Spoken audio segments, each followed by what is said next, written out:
I'm going to spend a few minutes giving our town clerk the consideration. Not a few minutes, a minute or so. No pressure. Well, is a few minutes and a minute or so not the same thing? No, a few minutes, you could stretch that to 3 or 4 minutes. A minute or so is 60 seconds, Or 60 to so. 90. Thank you, dear. Glad we clarified that bit. Okay. We will call to order the Oak Island Town Council regular meeting and public hearings of August 12th, 2014. We will have our invocation and pledge allegiance by Councilor Loman Scott.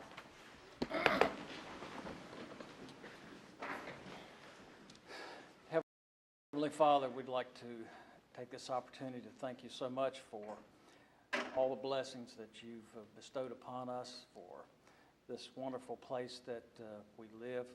We'd like to ask that you take care of and bless the sick and the ones that are without hope at this time.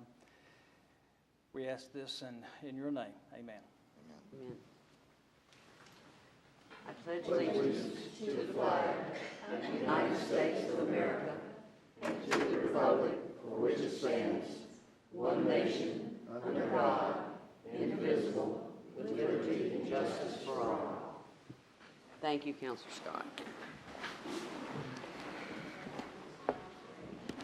We have 3 public hearings on our agenda this evening. So we will call for each of these individually, and then we will call for the hearings, close the hearings, and take action on the hearings individually, 1, 2, and 3.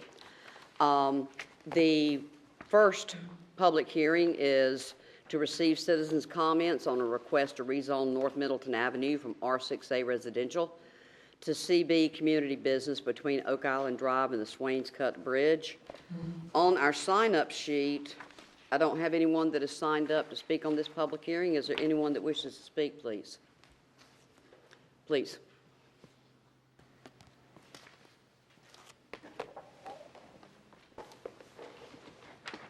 My name is Ray Carroll, 144 Middleton.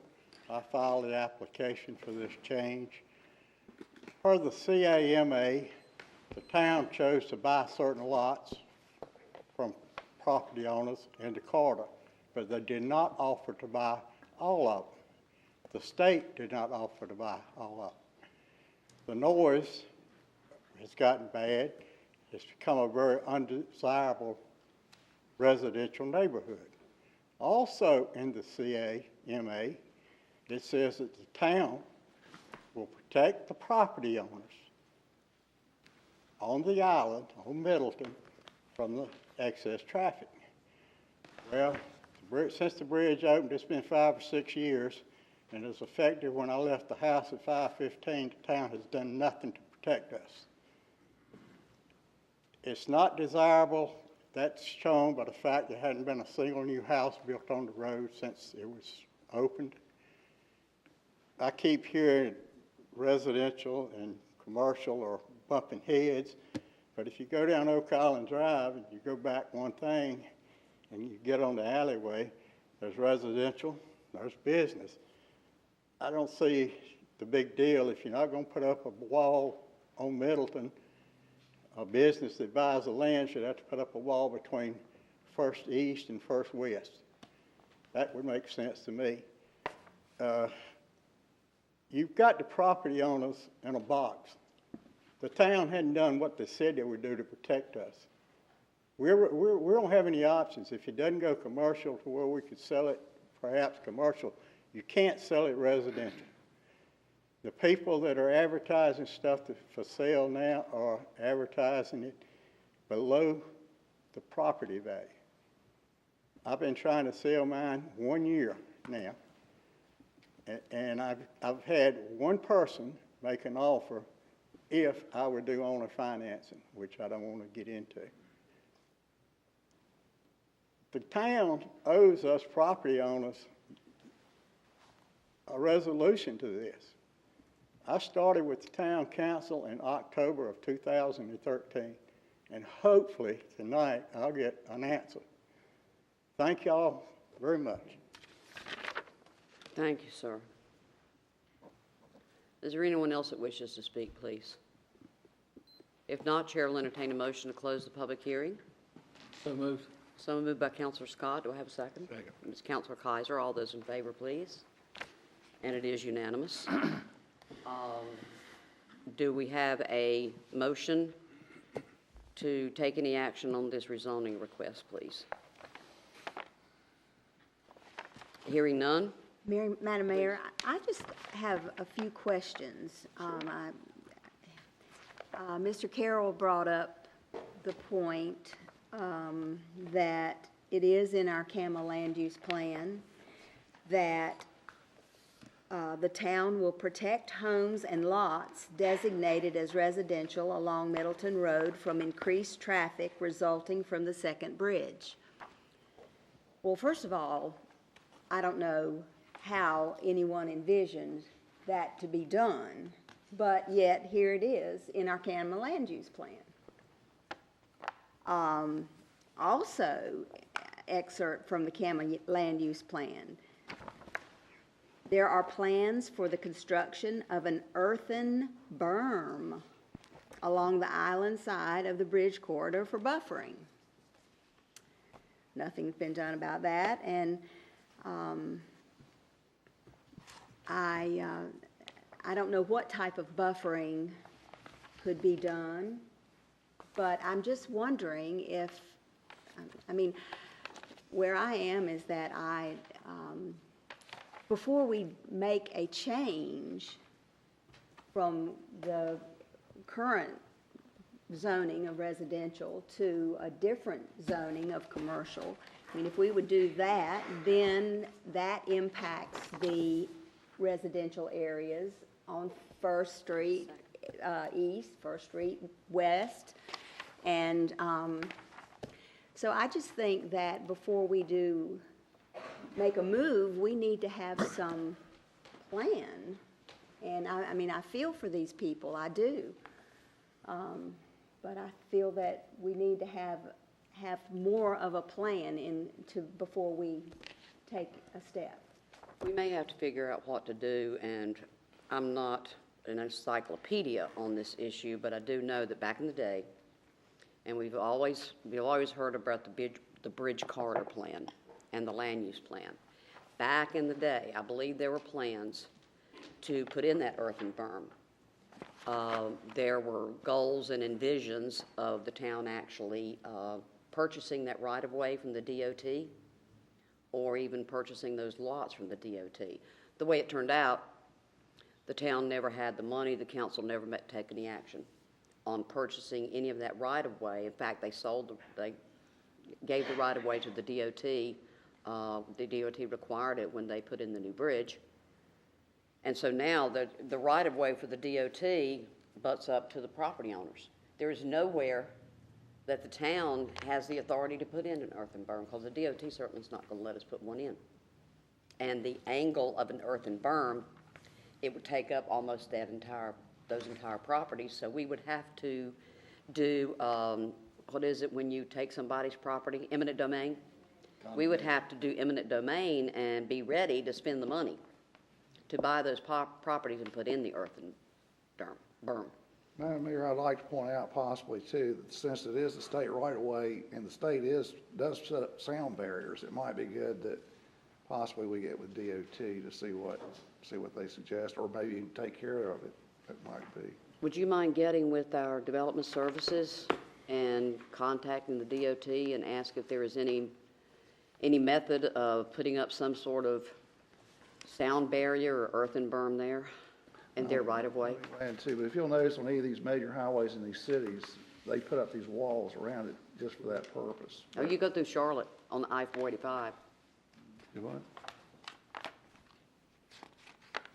What you're talking about there presupposes a particular course of action on what's pending. So I think you might want to make a motion or not make a motion. Right. See what I'm saying? Now, that was just the history of Right. what the prior councils had So what he's discussed. talking about doing presupposes this is not. Okay. I don't presuppose. We don't want to presuppose. So, Madam Mayor, I make a motion to deny, at this time, the application to rezone Middleton Avenue between Oak Island Drive and Swains Cut Bridge from R6A residential to CB community business. thank you. We have a motion, we have a second. Discussion. Do we have a second for discussion? I thought we had a second. Second. Yes, second by Counselor Winecoff. Discussion, please. This is a pretty serious issue, and I know this has been ongoing for a long time, and I feel for those property owners down there. I really do. I have read much of the county land use plan, but to be honest with you, I didn't know this was in there. I had not seen this before this week, and I'm kind of amazed that this has been in there all that time, and we've not addressed it. I'm not willing to vote to carry this motion forward tonight, but I would like to see us get with the DOT in a formal manner and see what can be worked out on this, if they can do anything. Something really needs to be done. That's going to be a distressed area eventually, it pretty much is already. And so I'm not, like I said, I'm not willing to see this motion go forward, but I'm also not willing to completely stop it either. I want to see some kind of a plan put in place in conjunction with DOT to address this issue. Anyone else, please? Well, just to clarify, my motion was to deny the rezoning at this time. At this time, Okay. yeah. All those in favor, please. All those opposed? It is unanimous. We'll keep working on it. Public hearing number 2 is to receive comments on the proposed annexation agreement between the city of Southport and the town of Oak Island before anybody freaks. We are not agreeing between the city of Southport and the town of Oak Island to annex property, okay? That word annexation is a bad word right now. There are property owners on the north side of 211, just behind the Brunswick Electric substation. And the other side of it butts up against what's going to be the new Long Beach Road extension. There's 88 acres. They have asked for voluntary annexation into the town of Southport. The only reason this has to come before the Oak Island Town Council, there is a tiny little corner. It's less than half an acre on the very bottom, fronting 211, that is closer to the municipal limits of the town of Oak Island than it is to the municipal limits of Southport. And state regulations require that the municipality that is closest agree to voice no opposition to this voluntary annexation into the town of Southport. Did I state that correctly? Okay. That's what this is. We're not annexing anything. Have had nobody show up or nobody sign up to speak on this public hearing. Is there anyone that wishes to speak, please? Madam Mayor, I make a motion to close the public hearing. Thank you. Motion by Councilor Medlin. Second. Second by Councilor Painter. Any motions on taking action on this? Madam Mayor, Please. I make a motion to adopt the ordinance establishing an annexation agreement between the town of Oak Island and the city of Southport as presented. Madam Mayor, you asked for a second on the motion to close the public hearing, but I didn't hear you ask for a vote to close the public hearing. Oh, all in favor of closing public hearing? And it is unanimous. Thank you. So we have a motion to adopt the annexation agreement? Yes. I did. Councilor Painter made that motion. Do I have a second? Second. Second by Councilor Medlin. Any further discussion on this? If not, all those in favor, please. And it is unanimous. The third public hearing, there was a typo in the agenda packets. It was correct in the advertising. The purpose of the public hearing, let me get to my note on that the town clerk gave me, should read, to receive citizens' comments on a recommendation from the planning board to change the number of parking spaces, not bedrooms, required for single-family residences. We have had some people sign up to speak on this. Well, Mr. Carroll, I'm sorry, you didn't put number 1. You don't want to speak on number 3? Okay. Next is Mary Ann Brewer.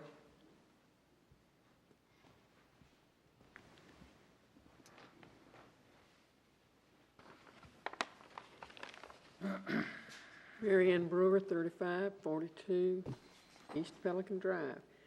I quite honestly had planned to say something else than what I'm going to say, but I had somebody point out to me that we're dealing with 2 separate areas on this island as far as parking goes. I feel very strongly that places on the beach need to have 1 parking space per bedroom because people are coming down here by the droves. That's impractical under the trees with these small lots, some of which are zoned, for mobile homes. They don't have that kind of space. So I don't know what the answer is, but my original thought of standing up here and pounding about 1 parking space for every bedroom is not appropriate for the entire island. Thank you, Ms. Brewer. Next is Bob Germain, please.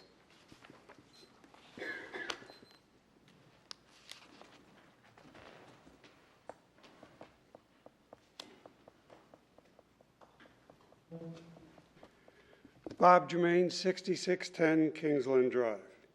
I need to stop and think about the process of the new ordinance that was formed about the size of homes, number of bedrooms, and the number of parking spaces for each home. Jeff Winecoff originally came up with 5,000 square feet, 6 bedrooms, 1 parking place for each bedroom. It was later changed to 7 bedrooms. Then the planning board came up with 1 parking space for the first 2 bedrooms, 1 more for the 3rd and 4th, and finally 1 for each of the next 3 up to 7-bedroom limit. I don't know where anyone would ever think 5 parking spaces would be enough for 7 bedrooms, let alone 1 for 2 bedrooms, and again 2 for 4 bedrooms. All anyone needs to do is drive down Beach Drive during the summer and notice there are boats with trailers, LSVs, U-Hauls, trucks with extra platforms attached, and more vehicles than the number of bedrooms in the house they are parked in front of. Oh, I forgot 1 vehicle. Large RVs attached to electric systems of the house and open for use. In my calculation and others that see this situation every day during the summer during driving down the beach is that we actually need more than 1 parking space per bedroom, not less than 1 per bedroom. Thank you. Thank you, Mr. Germain. Next is Kelly Germain, please.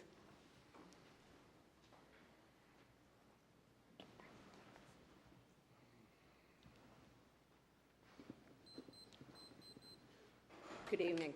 Kelly Germain, 6610 Kingsland Drive. It's my understanding that this proposal has come up due to a few building issues in the so-called woods part of our island. Some of the houses were designed on lots without raising them, and they needed parking in the front of the house. Well, my thinking is that if a lot's large enough for 3 bedrooms and 2 baths, it should have enough land to somehow fit 3 cars. Let's face it, we see, as my husband said, boats and trailers, jet skis, trucks, LSVs, golf carts, and more cars than required, the required number of parking spaces along the island. And that's in the beach, 2nd and 3rd rows, and definitely in the woods. You find them parked in the front and side yards all over. We are being asked to change all the parking requirements, especially on the rental properties, because of a few problems. We need to rethink this. Isn't there a better way to come up with a solution that would not have a negative effect on those areas that we still need to be protecting on the beach? And really, what's truly behind this proposal, and what next will we be asked to consider changing? Thank you. Thank you, Mr. Germain. Next is Jenny Campbell.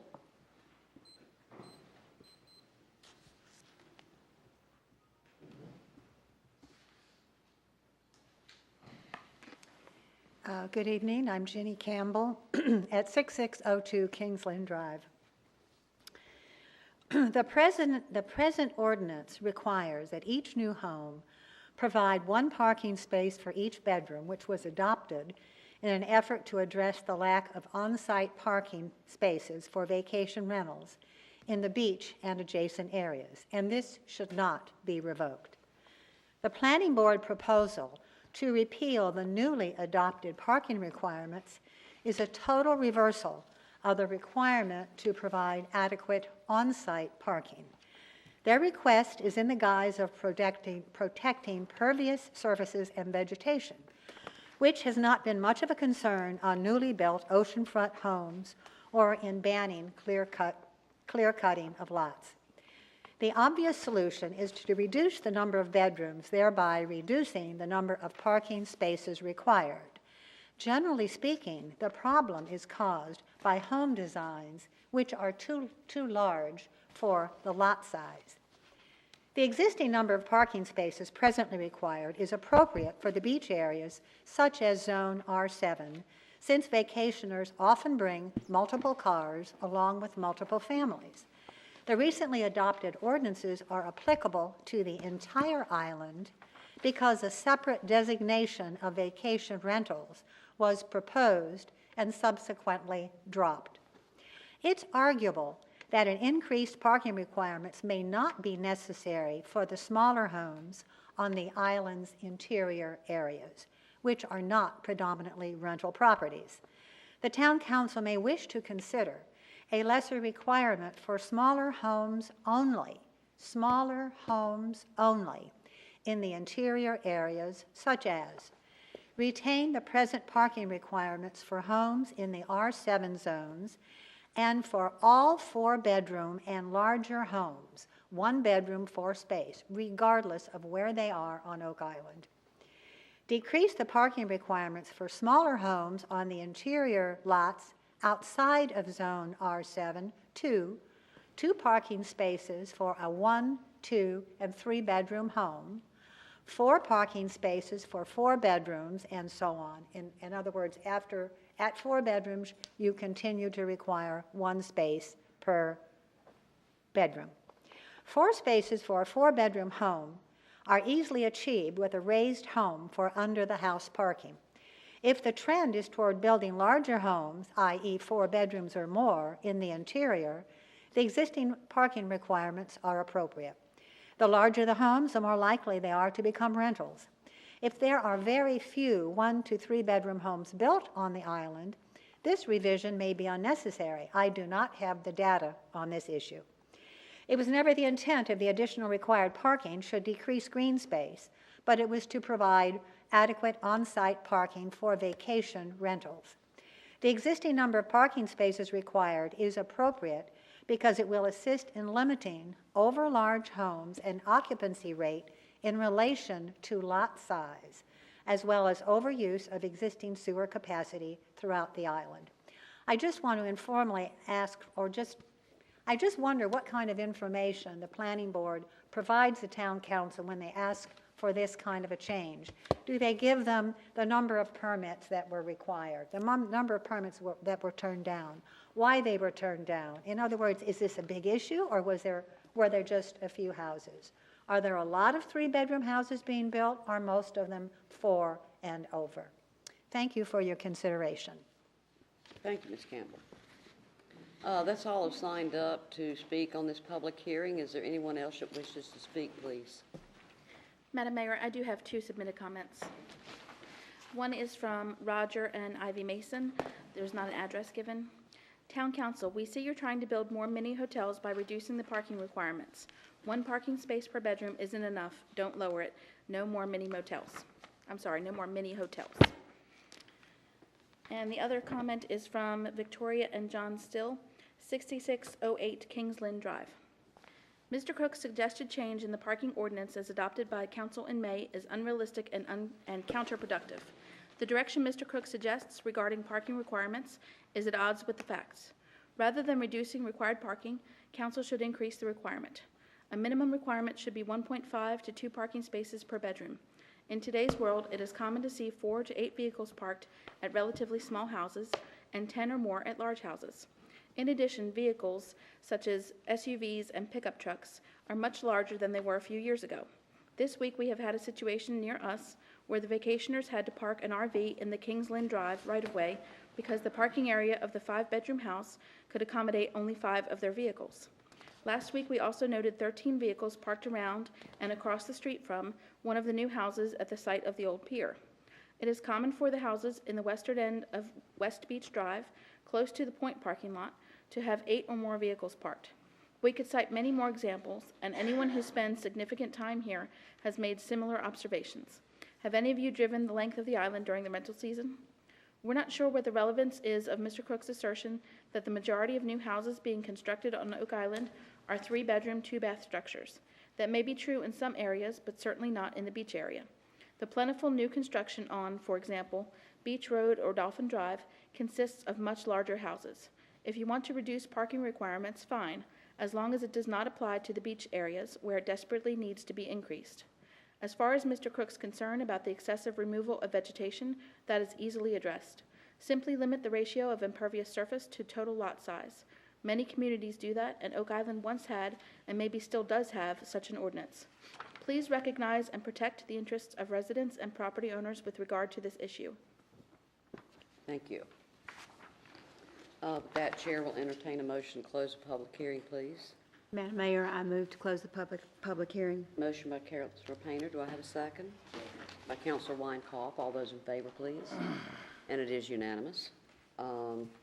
Chair will entertain action on this public hearing. Does anyone want to make a motion to change the current?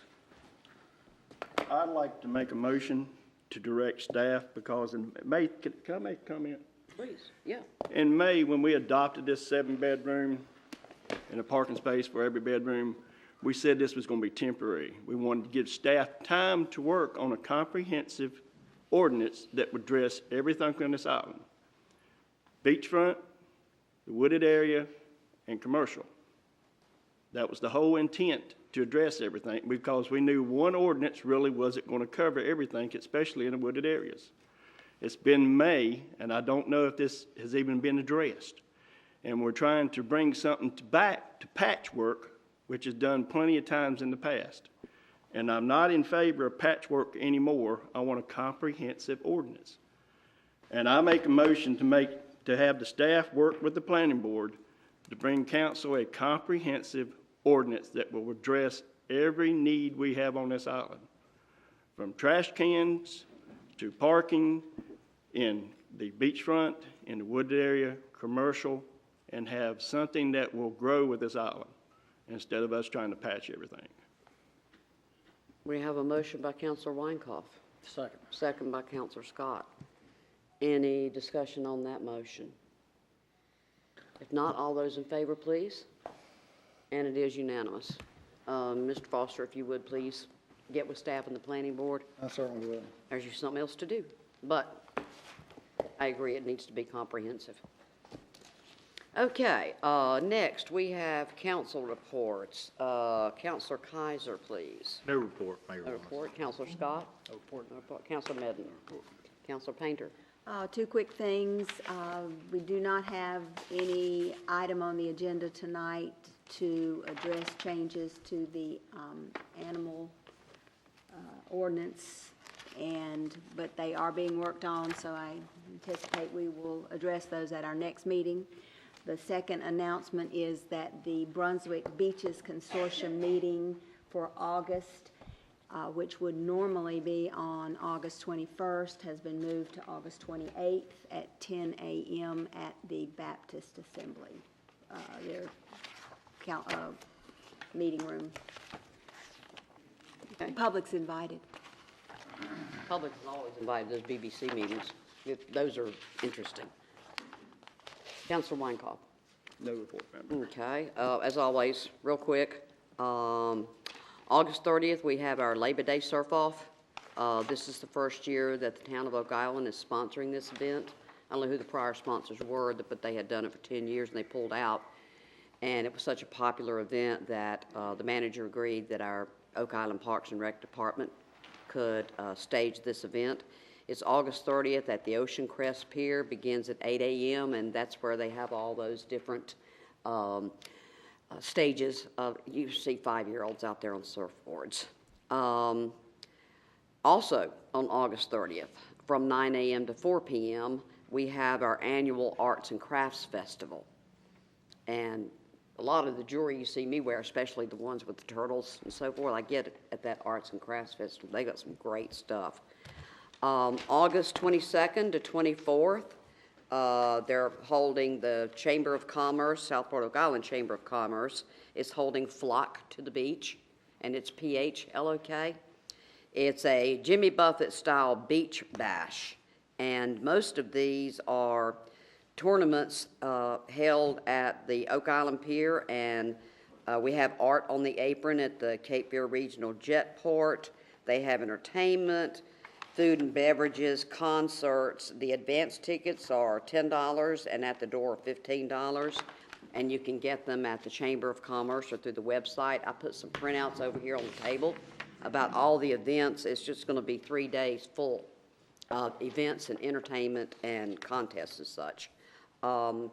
Also, on August 21st, and I put some printouts about this, Dosher Hospital is holding another Operation Medicine Cabinet.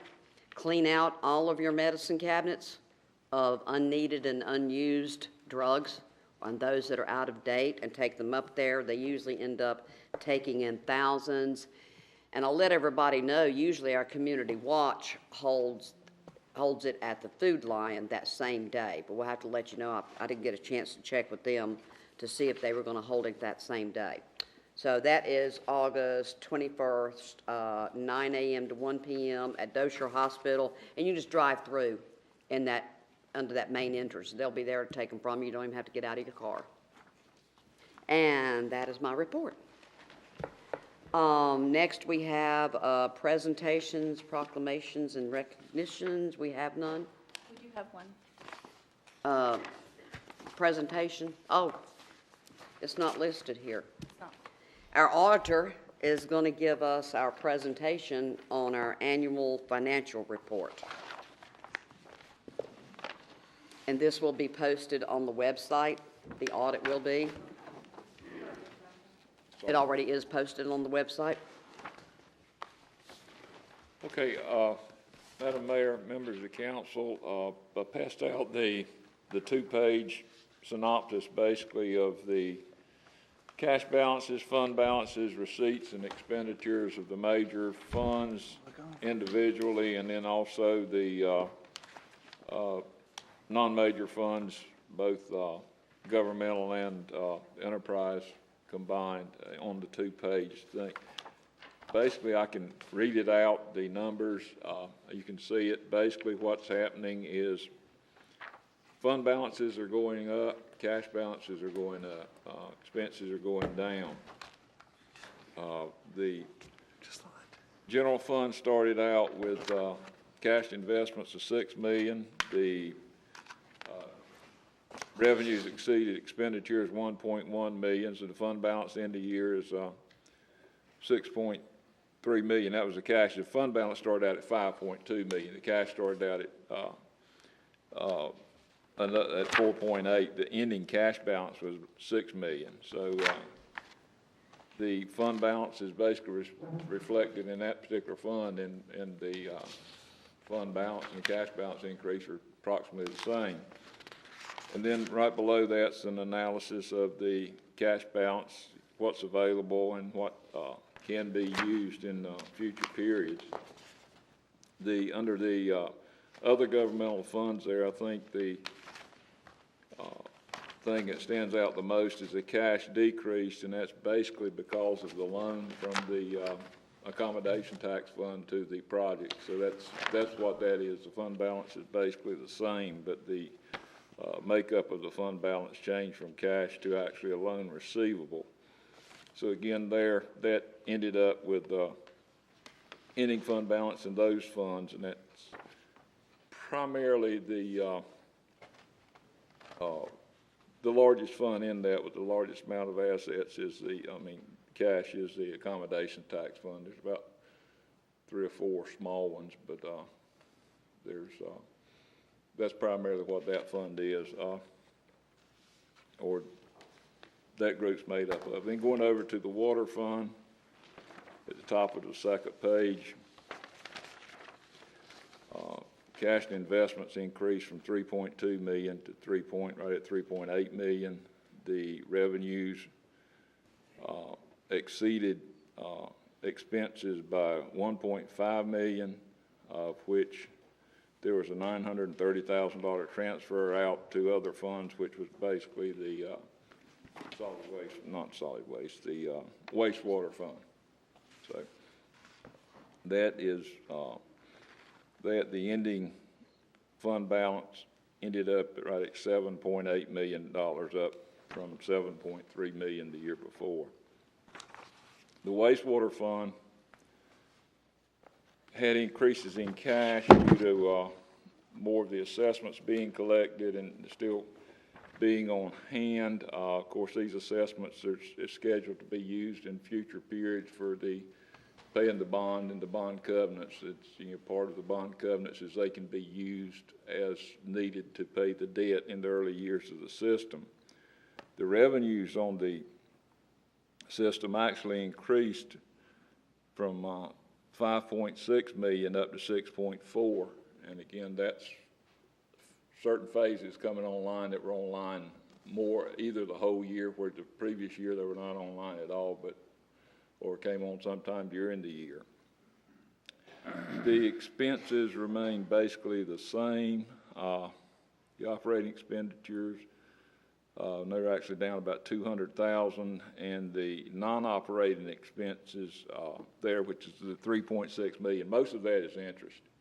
So the net loss for the year is operating loss was $5,029,607. There was contributed capital of $2,390,000. That's the new assessments and also the sewer district fees. Anyway, the beginning net position was 37 million, and after a net restatement, let me address that. That restatement is not a error from a previous year. That's a change in standards. GASB is continuing to issue new standards that change, and basically what this particular standard did, they went from always being assets less liabilities equals fund balance, and they've added some parts to that. Now it's assets plus deferred outflows minus liabilities and deferred inflows equal your net position. They've come up with some new terms, and what they tried to do is there were certain things that were listed as assets, and the one that affected you, the $1.5 million, was actually bond issuance costs. And where it has always been amortized over the life of a bond issue, now they're saying that bond issuance costs will be charged currently, because listing it as an asset, it doesn't provide anything in the future. So they're not listing it as an asset. You write it off in the years that it's actually expended, and it doesn't, as they felt, overstate the assets. Now, there was a portion of that, the bond issuance cost, that was previously listed as bond issuance cost, which was prepaid insurance. The first issue you had 200, that was the 2008 bond issue. The first issue, there was insurance available to insure these bonds. When the next issue came along, if you remember, the economy in late 2008 took a pretty good hit. There was no insurance available. I think AIG had actually written the first issue. So in the bond issuance cost of the second bond issue, the 2009 issue, there's over $1 million in insurance, this prepaid insurance, because the policy was not basically available. And then I believe it's in the 2011 issue, there was about $300,000 of insurance that, you know, before you didn't have to, it didn't come into play. But the 1.5 million is basically the broker's fees for selling the bonds, the companies that worked up the bond issue, and the legal fees from the bond attorney that now are charged off.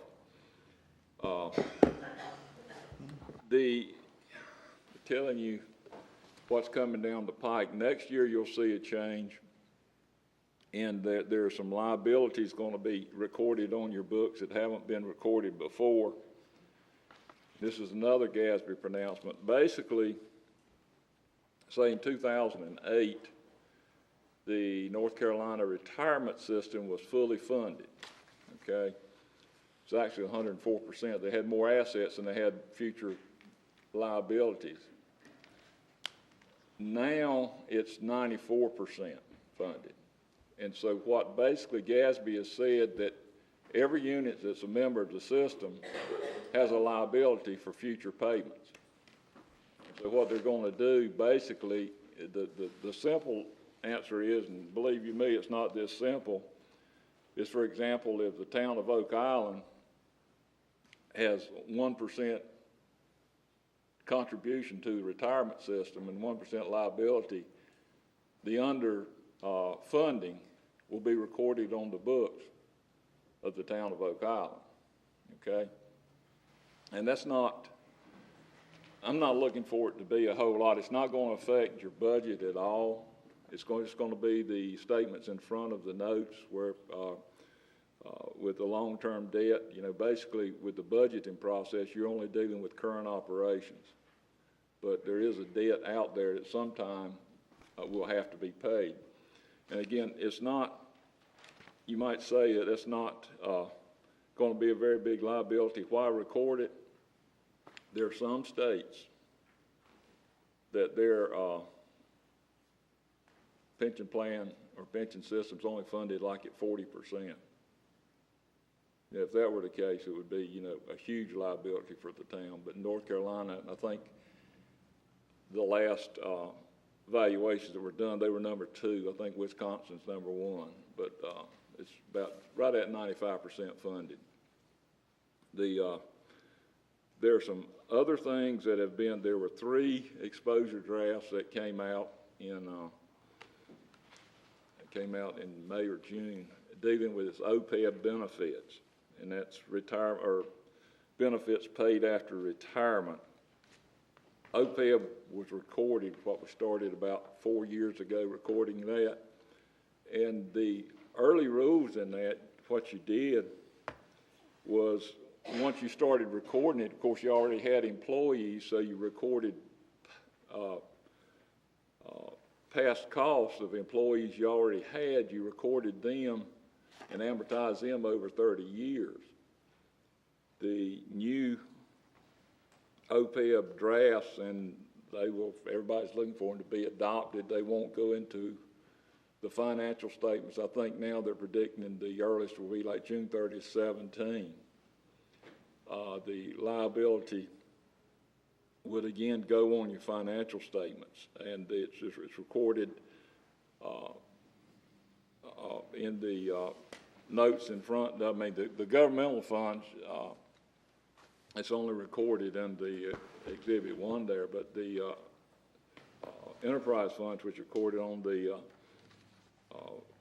full accrual basis, they'll be recorded in the financial statements themselves. And you might think there's not that much to it and it's not going to affect us. But the last actuarial study you had done on that, the future costs, I believe it's in the Exhibit A3, the unfunded costs, the unfunded liabilities, $1.6 million. And you take that and record it to your statements, that's going to come directly out of your fund balances. The entire amount will have to be recorded? It will be recorded. You will not have to pay it. Right, but it's still Yeah, going to be recorded as a it'll liability? It'll be recorded as a liability, and that will come dollar for dollar basically out of the fund balance in your exhibits up there. And it makes some sense. In the past, units have always looked at all it costs us is X number of dollars a month for this employee, that employee, and basically what Gadsby said, well, yeah, that's true, but you figure somebody can retire, say, with 30 years, at basically 50, 55 years. They don't qualify for Medicare until 65. So you're going to have that person for at least 10 years. If you've got a plan, you got that person for at least 10 years, and what's that, $600-700 a month.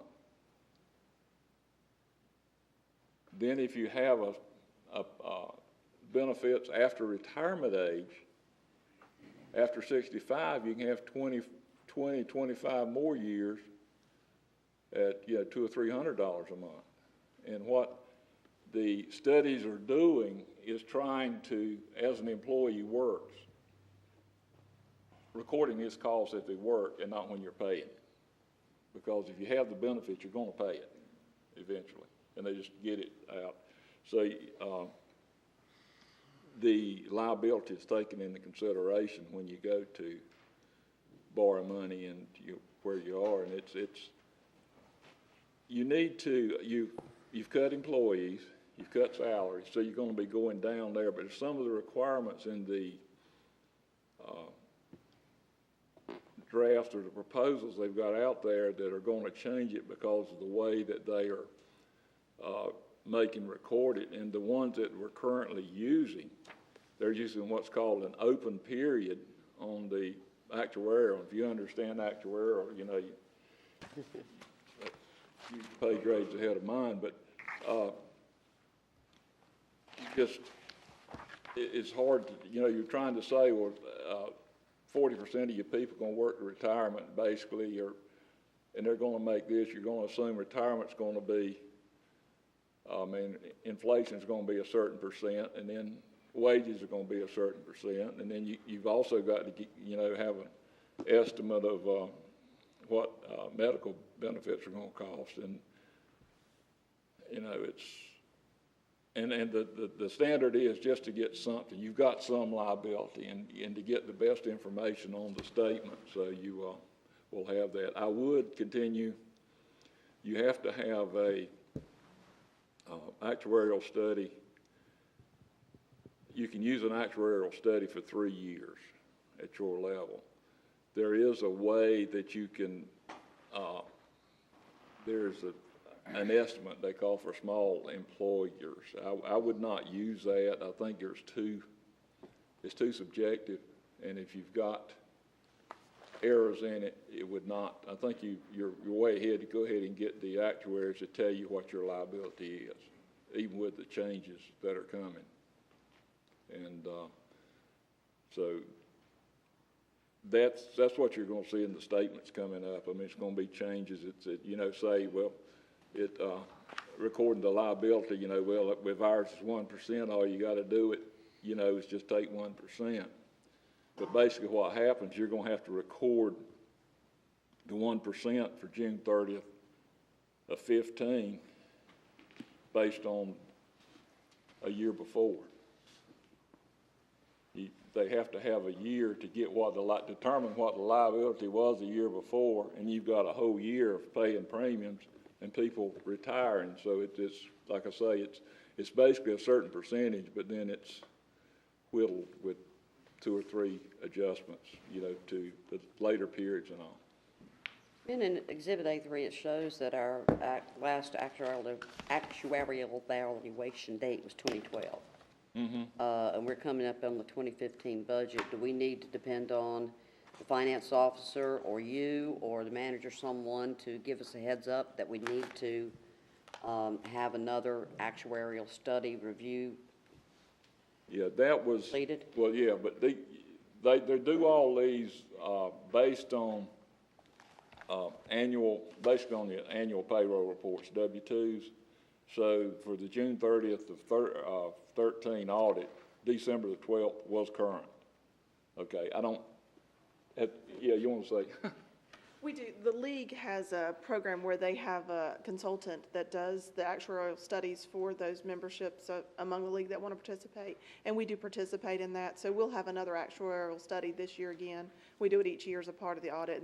And it's just delayed because this audit is delayed, of course, in its presentation to you. But it happens at the December 31st date before the audit year ends, that fiscal year. But we'll do them each year, and we continue. We're in the process of one now.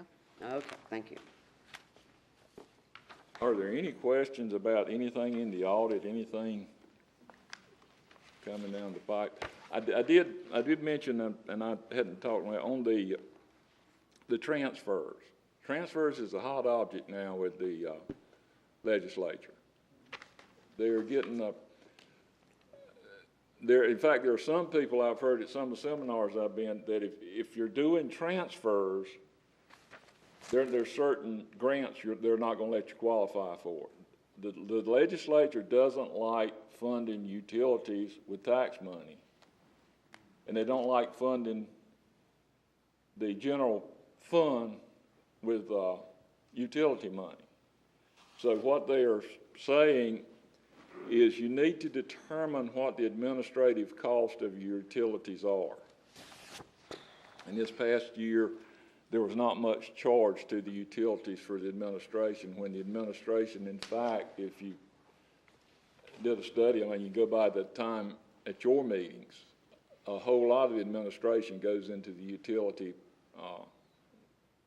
funds, but the management, the accounting, and a lot of it comes out of the general fund budget. So there needs to be a good determination of what the administrative cost is allocated to all these major funds.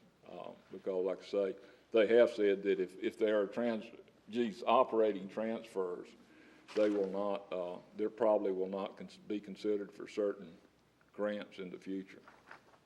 So that's going to put another heavy burden on the finance officer, accounting, HR, because just even meetings about the water or wastewater systems, time collecting the utility bills. How deep do they have to go in determining that? I mean, every 15 minutes of the manager's time when he talks to the utility director on the phone? I wouldn't go that far, not at a unit this size, because you can record, re-record, and all that, and you're really not getting anywhere. At the end of the year, you're gonna have the same amount of money. It's gonna be in another fund somewhere. Out of one pocket, out of the They other. are pushing that, put the costs where they exist and pay for it there.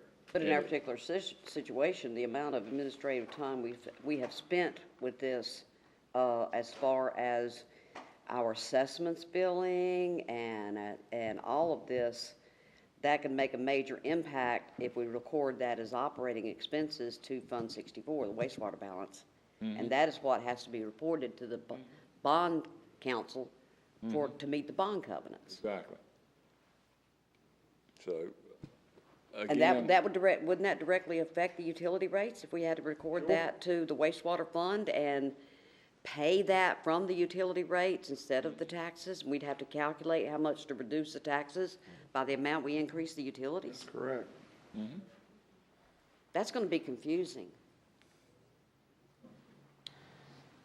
Okay. That's probably why some larger units, they have what you call internal service funds, which everything, you've got basically one fund that provides service to everybody, and there's somebody to determine how much each fund got. And you're talking a couple of more people just to record that, and I don't think, you're not to the point you need that yet. But there needs to be some assessment. Till we get that new software, we're not to the point of even recording what we've already got. And see, even in the new software, you're billing taxes once a year. Correct. You're billing utilities once a month. It's a month. So, whose cost is it? We're billing sewer district fees on improved properties once a year. Okay. Any questions? If I may join on that, just as a note, we can prepare an informal cost allocation to give us, there are many methodologies you can use when you do cost allocation, and I think that's basically what Mr. Padgett was saying that we need to look at, is not specifically switching to an internal service fund, because then it's no longer feasible to have the workload on a small unit like ours to do an actual internal service fund. But it certainly is feasible to do a rougher analysis and prepare a cost allocation plan as to how those costs need to be applied, so that instead of transfers, we actually show the expenditures being borne in the appropriate funds. When does the booking of this, these transfers and the allocations, that had begin with the 2015 fiscal year? That would be a good start, yeah. Okay, so we've already set our budget for the 2015 fiscal year for all of our departments and our funds. Yeah. They haven't done anything with that yet. That's just, I'm just quoting some Okay. people I've heard. And of course, I think they're basically out of session now, and they're not gonna do anything this time, but it is a hot thing. And the allocation of costs would not be recorded as a transfer. What it would be, it'd be recorded as an expense. Say, for example, if the wastewater fund was reimbursing the general fund, it would be an expense in the wastewater fund and a reduction of expense in the general fund. It's not a transfer. So if we had to do this, I don't know what the legislature's going to do with it, but if we had to do it for our 2015 budget, and that would increase the recorded operating expenses of the wastewater fund, which we're already in the skinny edge of meeting our bond covenant ratios, we would be able to do a budget amendment and recording that from the fund source of the ad valorem taxes, and that would help with our bond covenants? No. Are the bond council going to consider the transfer from the ad valorem tax revenues to fund that recording of those liabilities? Are they going to consider that when we count our bond covenant ratios? They'll consider what's presented in the audit as the audited financial numbers.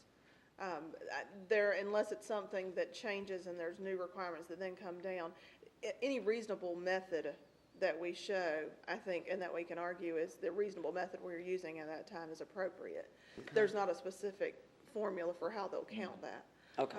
But I think that we can address that as we go forward. There is one other thing that the General Assembly may do, is recommended percentages of various types of funds. That's a possibility. Mm-hmm. And that'd be helpful. I mean, that's not uncommon in grants. In federal grants, there's often, you'll see things with an estimated administrative cost and, a percentage of 8 or 10% or 5%, whatever. But that's not uncommon. We can certainly look at that. Any questions about the numbers?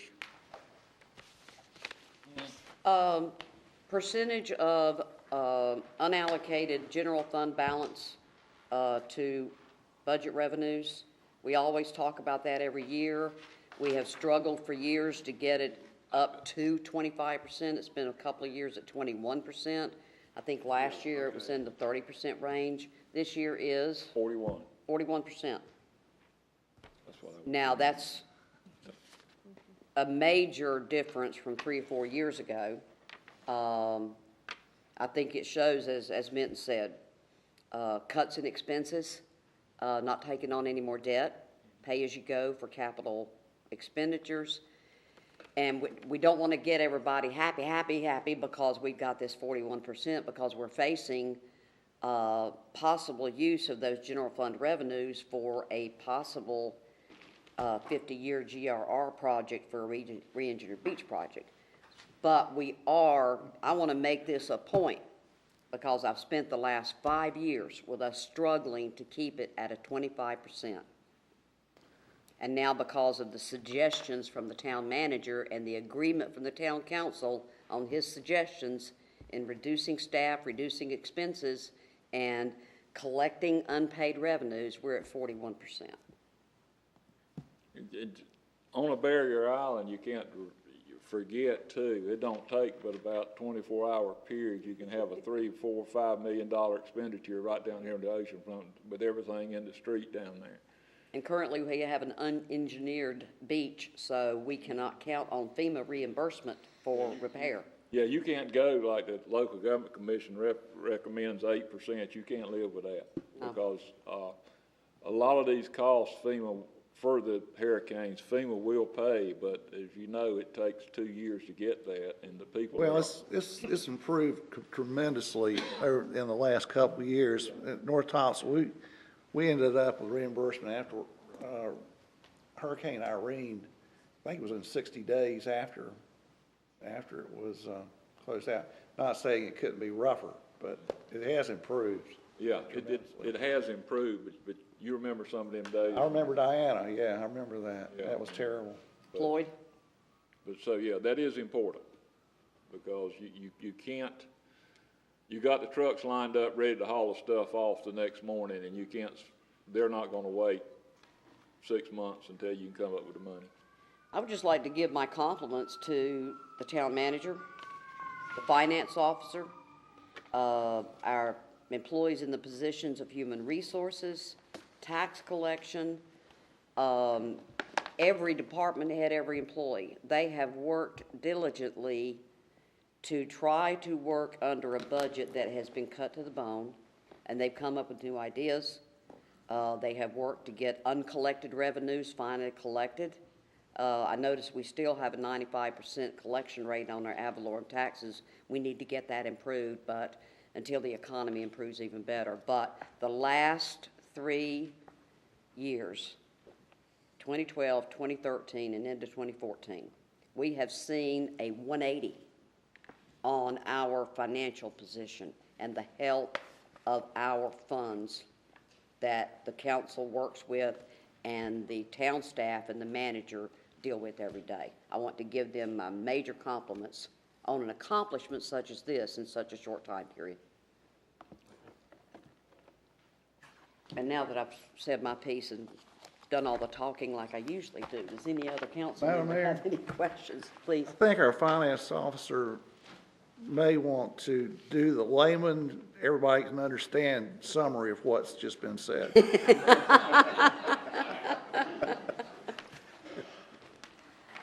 the benefit of council, the audited financials that you have, there's a particular section, it starts on page 14, that's called the Management's Discussion and Analysis. Quite frankly, that's the short version of the audit, and it's the summary piece. And most people generally find that's helpful in looking at what has happened and the highlights of what has caused all the detailed numbers that come in the actual financials. There were a couple things that Mr. Padgett has pointed out, and then a few more that I'd like to just kind of hone in that I think are the key points of this financial statement.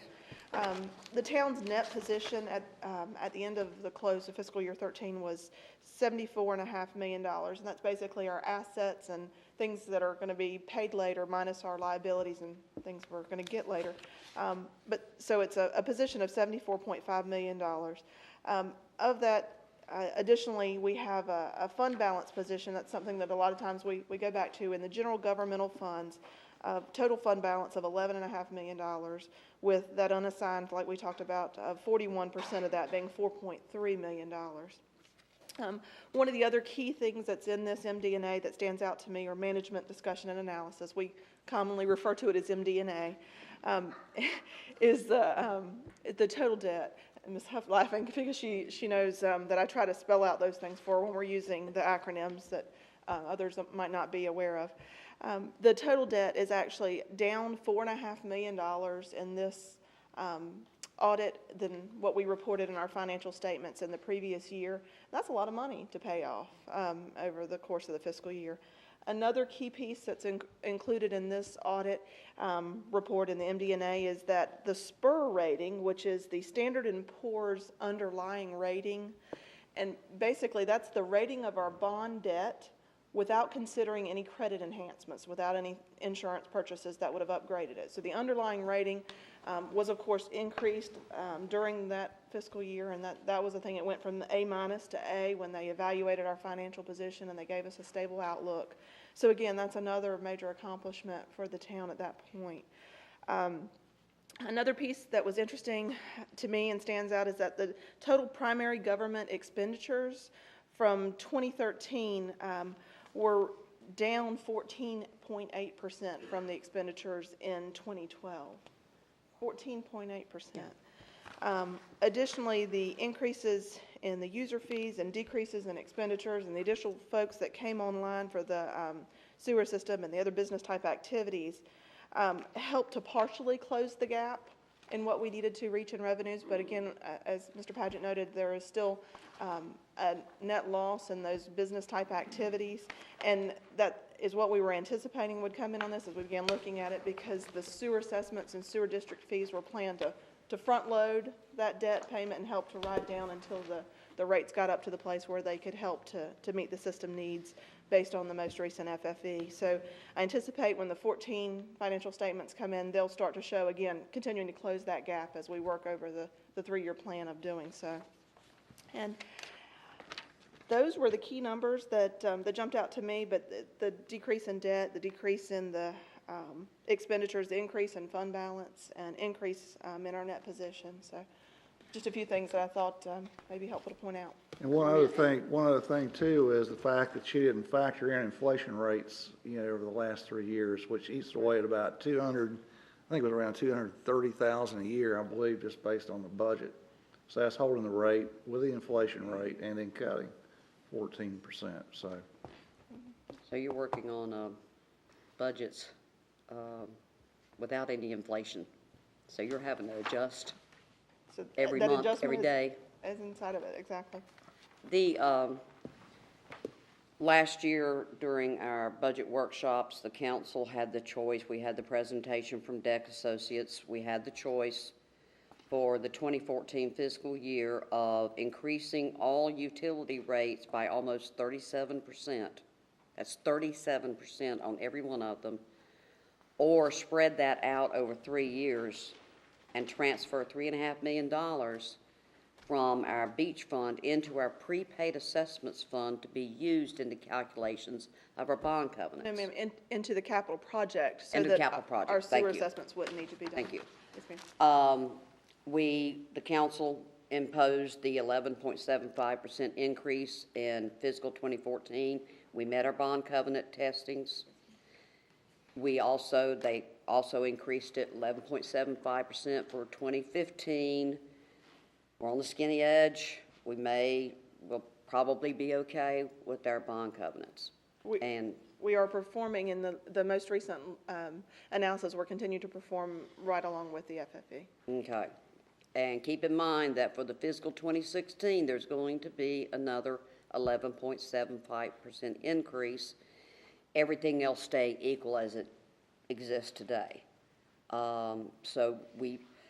Bonnie has worked with our financial advisors, the auditor, staff, everybody, and we have met the goal of at least meeting those bond covenants because we can't violate them again. And Madam Mayor, it was kind of interesting. We've been receiving a lot of phone calls because August was the time in which the bills start to reflect that increase in the utility rates. So people are seeing their bills who may not have heard in the prior council meetings or may just be hearing for the first time. And of course, there's a lot of feedback about that. One of the interesting pieces, I had a gentleman send an email and talk about the unit cost of his water and wastewater, and it was a different picture that we don't normally look at, but it prompted me to do the analysis of what he was asserting. And he had a use of 980 gallons. He was one of the folks that don't have a lot of water use, don't get up to the minimum rate. But we calculated how much his water and wastewater cost him by the gallon based on the bill rate. And so it would obviously be different if you have different use levels, but based on that 980 gallons of use, it was interesting to me that his entire bill for water, sewer, storm water, and trash, solid waste pickup ended up being 11 cents per gallon of his bill. So basically, if you think about, that's for water and for wastewater services, it worked out to him that he was paying 11 cents per gallon. When you think about it in those terms, it doesn't seem as enormous as it does when you're looking at the $107 minimum bill. But it was kind of interesting to point out as we looked at it, it was on his, that 980 gallons of use was 11 cents per gallon. And I have finally figured out how to get videos on YouTube that are longer than 15 minutes and figured out with the clerk's reminder to disallow comments on these videos so you won't have profanity on your videos. I have gotten on YouTube all of the town council meetings from January 2013 forward, the regular meetings. I've also taken the video portion of the presentation by Deck Associates last year that explains where we stand with our wastewater project and the fund balances and the economics of that, and explaining what our increases, everything being equal as of today, are going to have to be for the next 10 to 12 years. So if you wish, email me. I'll send you the link to that YouTube video. You can watch it anywhere you are at any time of day. So you can understand why the council is having to do what they're doing and why we can't do anything about the necessity of the increase in the wastewater and the water fees. And you had mentioned to me a couple of weeks ago about, did you ever do the analysis about the total pay down of the debt? Yes, ma'am. That was very interesting to me. Do you know that off the top of your head? I don't, I'm sorry. And I have started working on a presentation that I will provide to council in the future. But it basically took the last 5 years of audit information and began working on a PowerPoint. I'm sorry, I can't recite off the top, but I certainly can get it back to council and to the public, the picture of how the debt has decreased over the last several years. It's incredible. Decreased tens of millions of dollars. Okay. Before you sit down, Yes, sir. would you go back over these numbers with us? Sure. With my help, maybe. Our fund balance went from, has gone from 25% to 41%. It's roughly 27%. 27%, okay, 27%. Our debt has gone down $4.5 million. Yes, sir. Just in this fiscal year. Yes, sir. Our expenditures are down 14.8%, Yes, sir. and our credit rating is up. Yes, sir. I'd say that's fiscal responsibility in action. Just for the benefit of those that doubt sometimes what we're doing and why we're doing what we're doing, I think you can see from these numbers that apparently we, the council, along with the town manager, our finance officer, and other department heads, have been doing something right. I just wanted to point that out.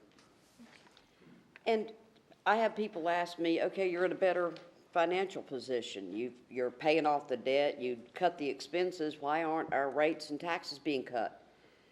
We had to catch up from negative balances and project overruns from years past. And so we're finally getting to the point without having to pull money from prepaids and pull it sooner from our assessments fund. We're finally catching up with what they have to charge in utilities to keep that fund balance meeting our covenants, and the taxes that they are charging the past 2 years, vast majority has said, don't lower our taxes, pay off some debt. And so we have been able, the management staff has been able to produce a positive fund balance each year so that we can do that. So they're not overcharging you to get more money in the bank account of the town. It's that money that we're going to have and what we're facing over the next 10 years. That is not only fiscal responsibility, it's great planning for the future. We got a plan for not just next year, but for the next 10 to 20 years. So I think it's with Bonnie's advice, Minton's advice, and all of our department heads' suggestions, we've got a plan now, and I like it. Any other council members? Thank you for the concise and clear review of this. It is 7:15. We will take a short break.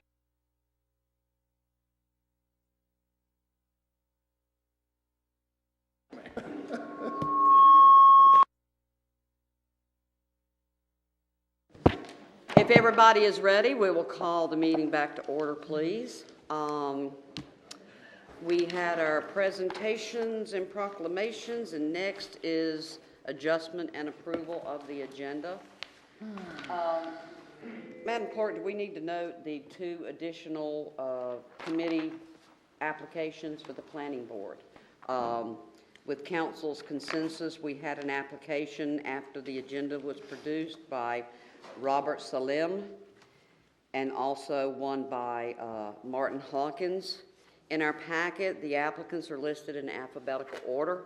I will not insert these two there. I will put Mr. Slim's after those, and then Mr. Hawkins after that one. That's as the order in which they were submitted. Does any other council member have any adjustments to the agenda, please? Mayor Wallace. Please. I would like to move item 3, consent agenda, to section 2, so there can be some discussion. Well, we can do that. If you remove items from the consent agenda, you can discuss it immediately under items removed from the consent agenda. That's why I said item number 2. That's for items Oh, to be okay, you said, discussed. That's why I okay. said I that. thought you were thinking 2 or about 3? number 2 under old or new, okay. I want, under Roman numeral 1, number 3, I want it moved to Roman numeral number 2. 2. Does that clear it up? Any other adjustments, please? If not, Chair will entertain a motion to approve the agenda as amended, please. Madam Mayor, motion to approve the agenda as amended. Have a motion by Councilor Painter, Second. second by Councilor Winecoff. All those in favor, please. And it is unanimous. Next, we have public comments on general topics and on agenda items. We've had a couple of people that signed up for public comments. First is Mary Ann Brewer. And I hear the feedback in the audio, but I also hear the audio adjustments. I believe Kyle's working on it.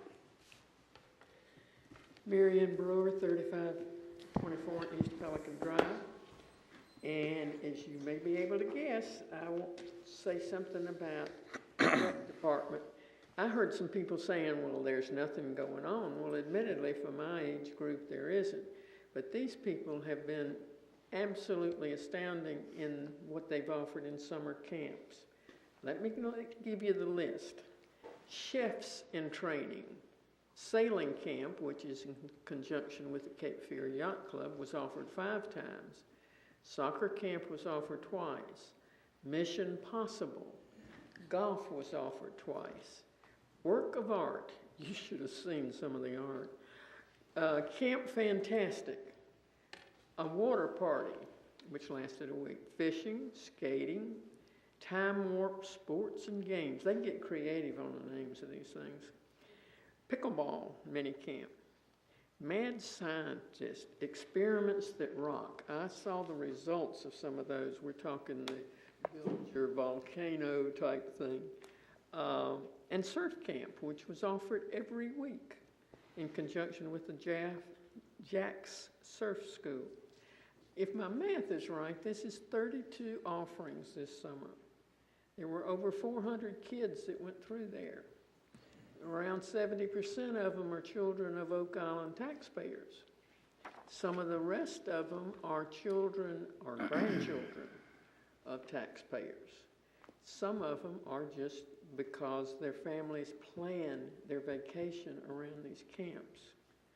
But at approximately, and I'm being conservative because some of these camps cost more than $60. But 400 kids, $60, that's $2,400. 24,000, excuse me, I just failed to math. Depending on the allocation of the costs, that can be a profit or it can be a debit. But it really doesn't bother me because I'm one of those weird people that thinks towns have parks and rec departments as a service for their citizens. I don't see them as a profit-making organization. This is sort of a heads up for parents because these camps will not be offered by the rec department next year. The mayor assures me that the rec department is out of the camp business and that any camps will be offered by the Boys and Girls Club. Second reason is that the person who spearheaded most of these and organized them is no longer working for Oak Island. So I just want to basically brag on the Park and Rec departments for what they've offered this summer to the youth of this area. Thank you. And there are no certain plans for next summer. We will, the manager and our Director of Programs at the Rec Department, and in conjunction with the Boys and Girls Clubs on what camps will be planned for next summer. There may be some that are transferred to Boys and Girls Clubs and some that are retained by the Recs Department. Nothing certain has been decided as of yet. Next on the agenda to sign up was Bob Germain. And Mary, I'll get with you later. I was talking about day camps.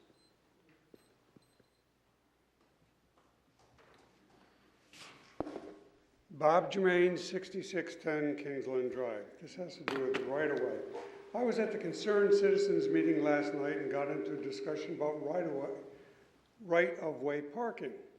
Mayor Wallace said that there was very little that could be done because the ordinance allows 72 hours of parking before the vehicle has to move. If this is the case, then change the ordinance. Make it illegal to park on any private home's right-of-way without the permission of the homeowner. Most homeowners maintain their yards right up to the street. No one should have to fix or repair their right-of-way because someone's parked there. I don't believe there is anyone on the town council or the mayor that would like someone to come with an RV or a boat and a trailer, park in the front yard, and not have to move for 72 hours. The right-of-way was set up for municipalities and utility companies being able to easily access along the street. However, I have never lived in a town where it was all right to park on anyone's right-of-way or their front yard they maintain. Let's change this ludicrous ordinance to protect all of our properties. Thank you. Thank you, Mr. Germain. Next is Kelly Germain.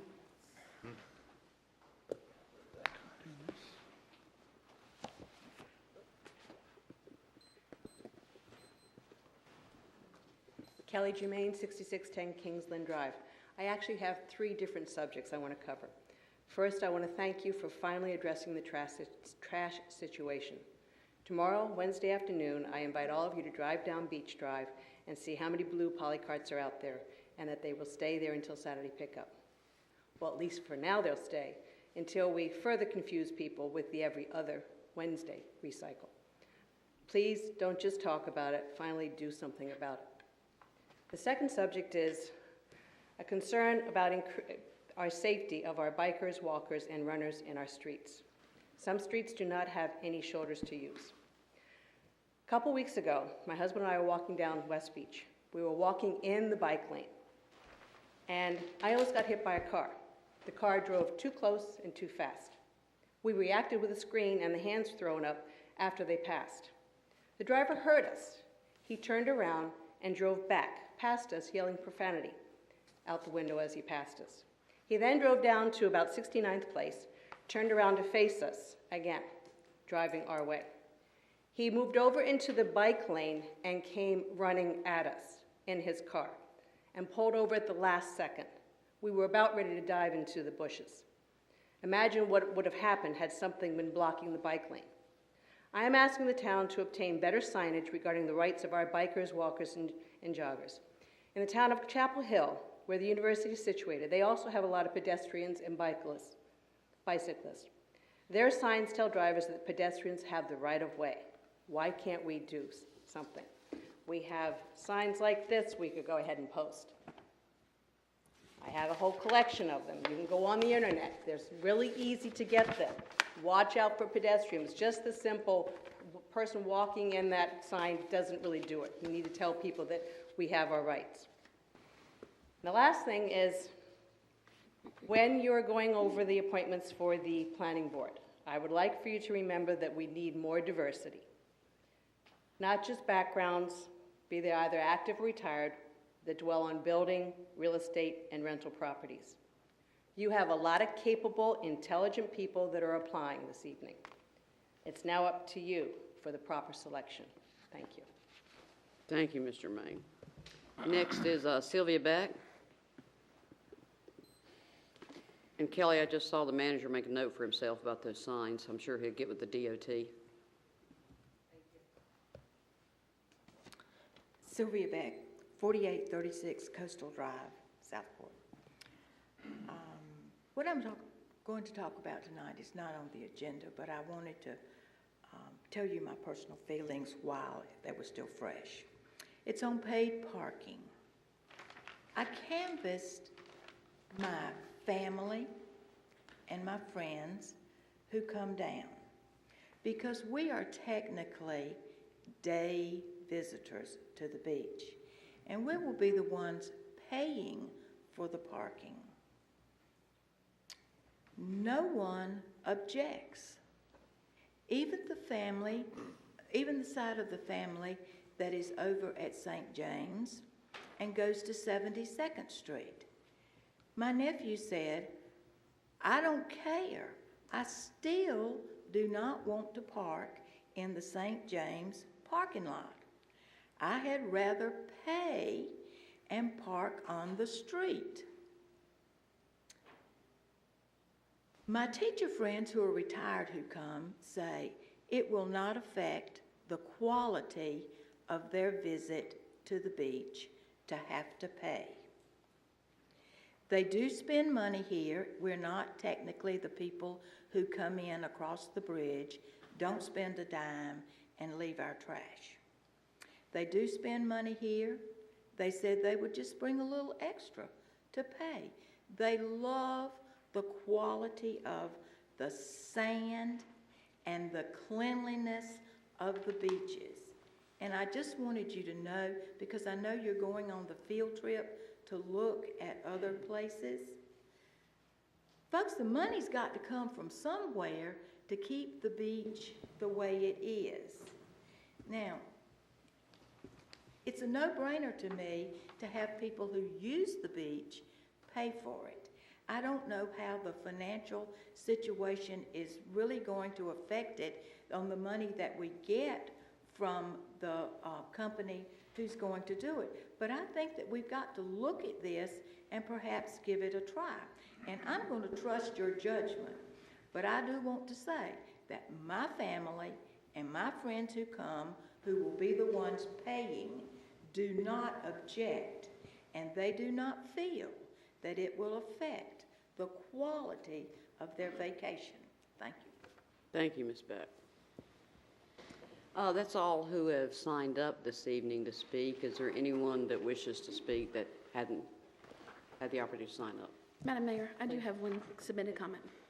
This comes from Karen Reif of 1314 West Beach Drive.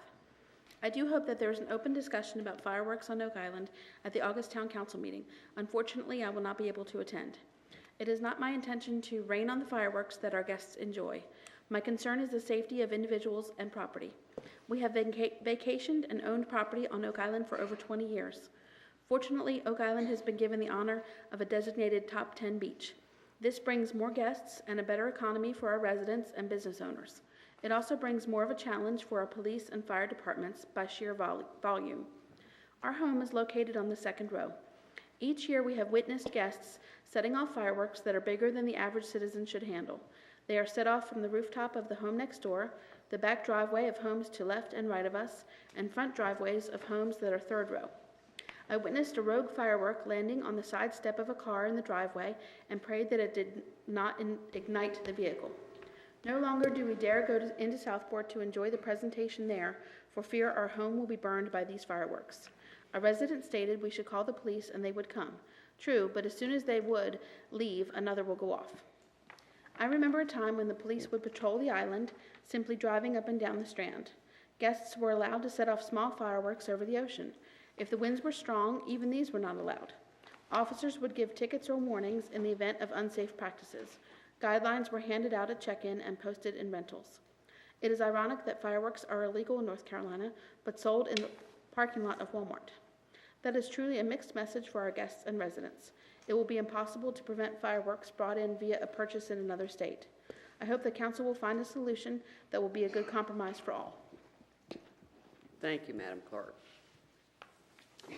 And now we will move on to the regular meeting portion. The chair will entertain a motion to approve the consent agenda as amended, please. Madam Mayor, Please. I move to approve the consent agenda as amended. Okay, do we have a second? Second. Second by Councilor Kaiser. All those in favor, please. And it is unanimous. We have an item that was removed from the consent agenda, Roman numeral number 2. That was approval of personnel policy changes. Counselor Kaiser, please. I would like to ask our HR person to come up and explain why this is being done. That'll answer any questions better than I can. Yeah, introduce her. Hello, all. First time meeting you. My name is Sarah Nix. I'm the new HR officer here. And looking over the personnel policy, we noticed a few of these items that weren't in conjunction with our current practice. So do you want me to address them specifically individually, or how would you like it? However you feel to do it. Okay. So let me pull up my little notes here. All right, so the second two, which addresses Article 6, Section 6, the supplemental retirement benefits, it talks about, the current policy talks about offering 401k benefits to both part-time and full-time. And the request is to change it to full-time and permanent part-time, just so there's no confusion. It's a clarification on the policy that would only allow for full-time and then permanent part-time, meaning working over 30 hours to be considered a permanent part-time. And we don't currently have anyone on staff that is working over 30 hours that's a part-time, but there's nothing to say in the future something like that wouldn't happen. So this is to catch anything that may happen in the future. That's the same way for Article 7, Section 16, the prorated leave. Again, it's the same wording change, changing it to permanent part-time instead of just part-time to address that issue so that we don't offer any unintended benefits to any of the employees. And then the first one, it's a little bit longer, so I just left it to address at the bottom. Again, we're just allowing a clarification to our current, this is what we are currently practicing, so we wanted to make sure the policy addresses that. Some of these changes were because of the MAP study. We did some research, and some of the policy changes were in the personnel policy, and I think they just might have gotten overlooked on the MAP study when the personnel policy was changed. So this just allows for manager or department head discretion of up to 5% of an increase for probationary employees. Before it read for a 5% increase. So this allows for that discretion of up to 5%. So that leeway. And then it also allows for any new employee that comes in above the hiring rate, again, to allow them that probationary increase of up to 5%. So it's just... And that clarified, that was what was the original policy was left out in this new policy? Yes. Okay. And the verbiage as far as the permanent part-time, that also covers benefits that we don't offer to seasonal part-time employees, correct? We would not be offering any kind of vacation, accrued sick leave or anything like that for seasonal or temporary part-time employees. Council members have any questions, please? Thank you, and welcome. I'm glad you introduced I was going to yourself. give her introduction on our manager's report. She just got a little bit ahead of time here, so hang in there. I'll be introducing you. Chair will entertain a motion to our personnel policy be updated with these three sections. Mayor Wallace, I move that the following three sections of the personnel policy be updated to reflect current historical practice. Article 3, Section 5, Article 6, Section 6, and Article 7, Section 16, as presented and outlined. We have a motion by Councilor Kaiser. Is there a second, please? Second. Second by Councilor Medlin. Any further discussion from council, please? If not, all those in favor? And it is unanimous. Thank you for the work on that. Next, we have committee appointments. We really have only one committee for which we have had applications. We had 1, 2, 3, 4, 5, 6, 7 before our agenda packet was produced, and then we have had 2 more since then. It is for three-year terms on the planning board. I've actually got myself a little thing to tick off because each council member will have 3 votes. They can vote for 3 separate people. So as I call off these names, council members, please raise your hands on whether you would agree, whether you would like to appoint these individuals. And there again, it is all 3 of them for three-year terms. So all those in favor of appointing Virginia Campbell, please.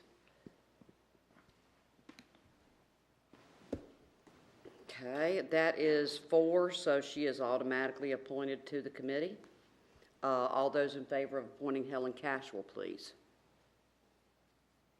That is Winecoff. That is 3, so she is appointed to the committee. And I would like to make a note, Ms. Cashwell, you are a current member as an alternate on the Board of Adjustments, and I believe you would be required to retire from that committee. Okay. Next is all those in favor of appointing Ted Manos, and that is 4.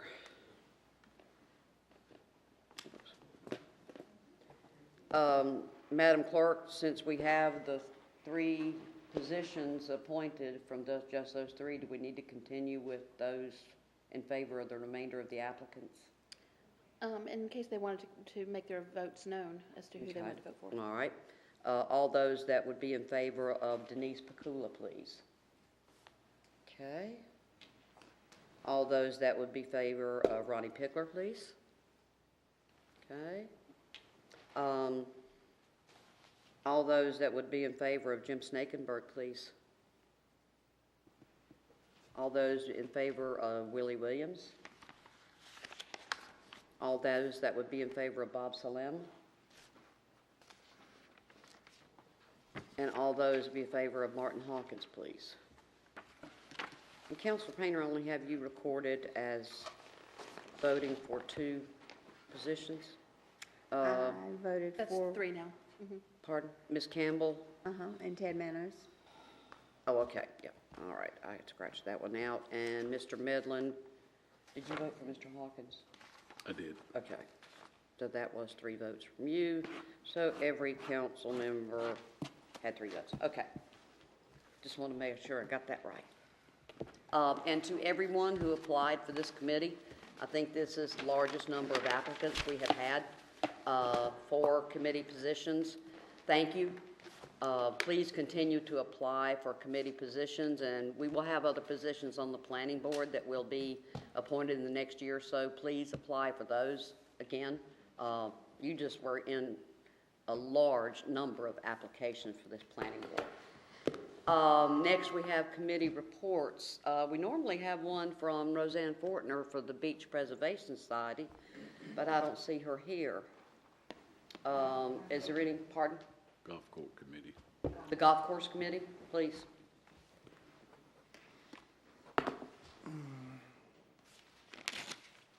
John Falk, 164 Northwest 2nd Street. We have one announced. We have an upcoming tournament on Sunday, the 14th, September 14th. It will be in-person best ball tournament. It will be a 7:45 coffee and donuts in the morning. We will have an 8:30 shotgun start. It'll be $10 for members, $20 for non-members. We'd love to see a lot of participation from the town in this tournament. The last tournament we had very good participation, but it was a lot of the membership. We need the support of this town for the golf course and for these tournaments. We would greatly appreciate anyone that will come. Our police department, our fire department, the different recreation department, anyone available out there to come join us, we'd love to have you there.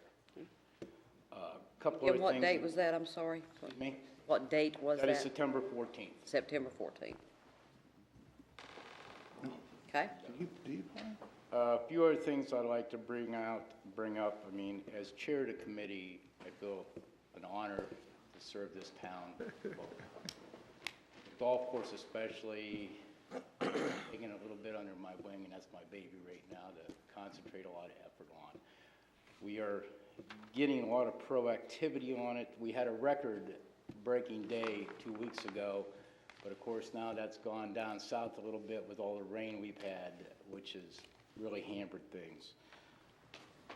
We are in the process of going to different marketing companies on a very low-key basis to get more advertisement.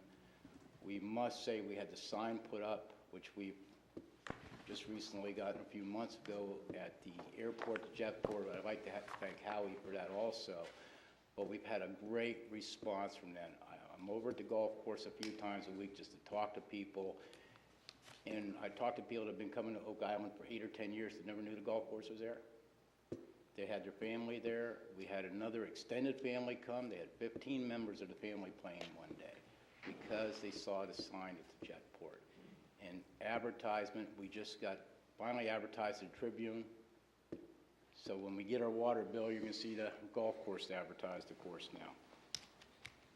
We've also gone out to reach out to other municipalities on their golf courses also. I'm in contact with one in Ohio right now, where the county owns 2 18-hole courses and 1 9-hole course. And we are reaching out to them also and looking for various models they may use for their golf course. I would also like to thank the following people who have been heavily involved with our committee. They're outside the committee and town employees. Number one is Ms. Rebecca Squires, who attends almost all our meetings from Parks and Recs. Mr. John Michaud from Facilities Management. The following people also, Mr. Wayne Johnson, who is our Assistant Greenskeeper. And with great respect and a special thank you to Mr. John High, who was our course superintendent, who has spent endless hours on that golf course day after day, week after week, month after month, and to maintain this golf course. We've had some problems this year. We're working through that. We see some light at the end of the tunnel, and it's not a train this time. And we have great hopes to turn this golf course around in the next 2 years. So with everyone's help, again, we'd love to see you out of our tournament, and we greatly appreciate it. Thank you. Thank you. And Councilor Painter, I believe you attend most of those committee meetings, and you and Dean play in most of the tournaments. Okay. Is there anyone else from any committee that wishes to do a committee report, please? Okay, next is the administrative reports. Mr. Foster, please. Thank you, Madam Mayor. I appreciate it. I'll be brief. Several items I just wanted to talk about primarily for the benefit of the audience and some for the board as well. The golf course reuse project, where our extension has been running out pretty soon. Fortunately, we have got an extension on that project, on the reuse project, from the Clean Water Management Trust Fund, and it's been extended to February the 14th, 2015. We're hoping this is the last extension that we'll ever need. We're hoping to get this thing put to bed and taken care of. The town is currently in the midst of completing an environmental analysis, an EA, which is required, and the town is expected to bid the project in October, award the contract in November, and have a January completion date of the project. Rebecca, would you like to come up real quick? This is the one Mr. Falk was talking about, was thanking for the help on the golf course, and she's really been working diligently on that. I just wanted to introduce Rebecca as our new Parks and Recreation Director. And Rebecca has, she's been with the town for 11 years, so I'm sure a lot of people have seen her around. She has a bachelor's degree in Parks and Recreation from Elon College, and she's a certified Parks and Recreation professional. She's acted as the interim director since March, and we want to thank Rebecca and wish her the best of luck in her new position. Thank you so much, Rebecca. She's also the one that had the gumption and wherewithal to take on that surf-off because the people didn't want to lose it, but they lost their sponsors. Also, I'd like to take a minute and thank Ms. Kelly Beeson. He's former Parks and Recreation Director who dedicated a lot of her time, had a lot of achievements with the town, and I just want to wish her the best in her retirement that she recently has achieved, and that's what we'll thank her. Next, and she's already sort of kind of introduced herself, she's our new Human Resources Director, and this is Sarah Nix. And you did real well in your little presentation tonight, Sarah. I kind of got ahead of me with that, but that's okay. Sometimes I talk too fast. It's the Midwestern voice. Yeah. Ms. Nix comes to us from the Brunswick County government, where she worked with Human Resources in that capacity there. And she has a master's degree in public administration from UNC Wilmington. Her husband, maybe he might be able to help Rebecca out sometime. He's the professor of Parks and Recreation Department at UNC Wilmington. And we just want to thank you for being with us, and we wish you the best of luck in your new position. Thank you. Thank you. Good old DOT construction update. DOT said they're going to start back to work on Swains Cut Bridge on or about Tuesday to fix and replace some joint work. And they'll be working Sunday through Thursday from 7 p.m. to 6 a.m. Swains Cut or Barbie? That's what Kyle said it was, a Swains Cut. This the Barbie Bridge they're working on. Yeah, I think they're going to be working on Swains Cut. Oh, they have some work to do on I the think Swains so. Cut? Maybe Kyle can just clue me in on that, but that's what I understand. Okay. The work's going to be at night anyway, from Sunday through Thursday. And this is not part of the Barbie Bridge repairs? I don't believe it is. Okay. Kyle, tell me differently, but I don't hear him coming out, so. Okay. It is It the is, Barbie well, he had Bridge. Swains Thank Cut you, on Kyle. here. He had Swains Cut on his Nicknamed the thing. Wizard. Open the No, curtains. I cut and paste what he sent me, that's what I did. Anyway, on around, but anyway, it's gonna be open, I guess now, the Barbie Bridge is gonna be worked on from Sunday through Thursday, 7 p.m. to 6 a.m. Starting, say it again, starting when? I'm sorry. Starting when again, please? Kyle, do you know when it's gonna start? Thank you. Is that next Tuesday or today Tuesday? Next Tuesday. So the 19th. Thank you, Kyle. I tell you, you always gotta depend on the Wizard of Oz to come through I'm like gonna open this. those curtains in about 3 seconds here. Thank you. All right, moving on to handicapped golf carts. We have an issue where we have a number of people that have unlicensed golf carts that can't meet street standards. And the police department has gone back and checked with the state about what they classify as a handicap vehicle. Handicap tag golf carts are no longer legal to ride on the sidewalks and on the right-of-ways of Oak Island. The police department has determined these vehicles do not qualify under state law's defined handicap vehicle. And all golf carts now have to be licensed and street legal. And for further information about this, I would suggest that anyone contact the police department and talk with Assistant Chief Greg Jordan, our golf cart expert. Whoa. Stop right there.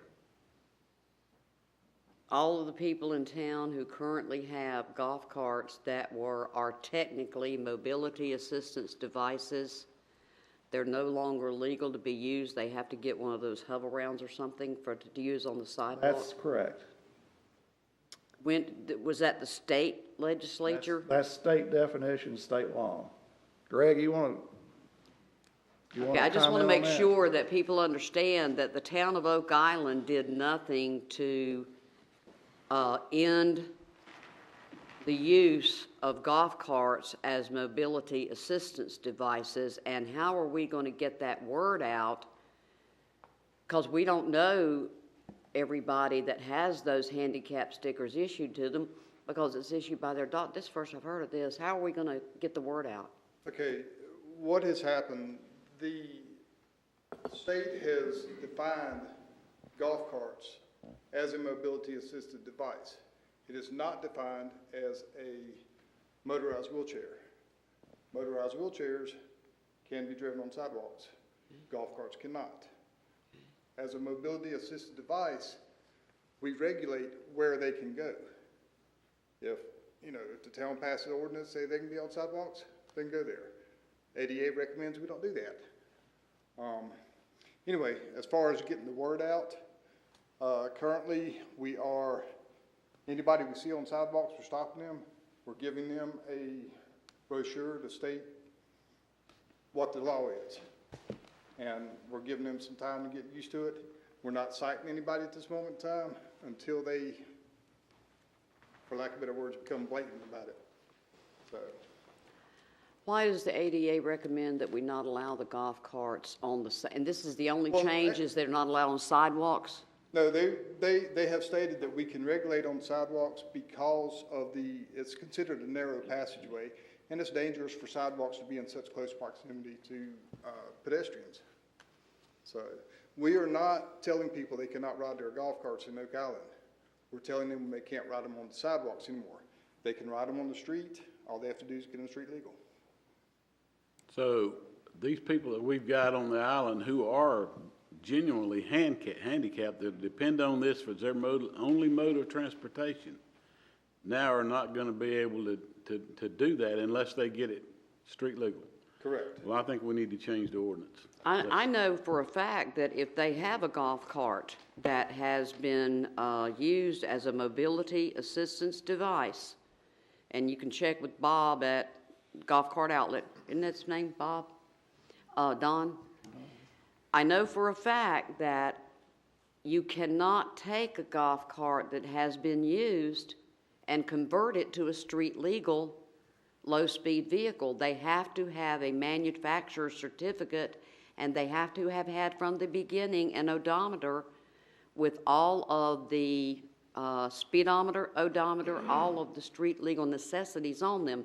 They will have to buy a new street car and convert it to an automobile, a low-speed vehicle, their mobility assistance device that became that when they got that placard.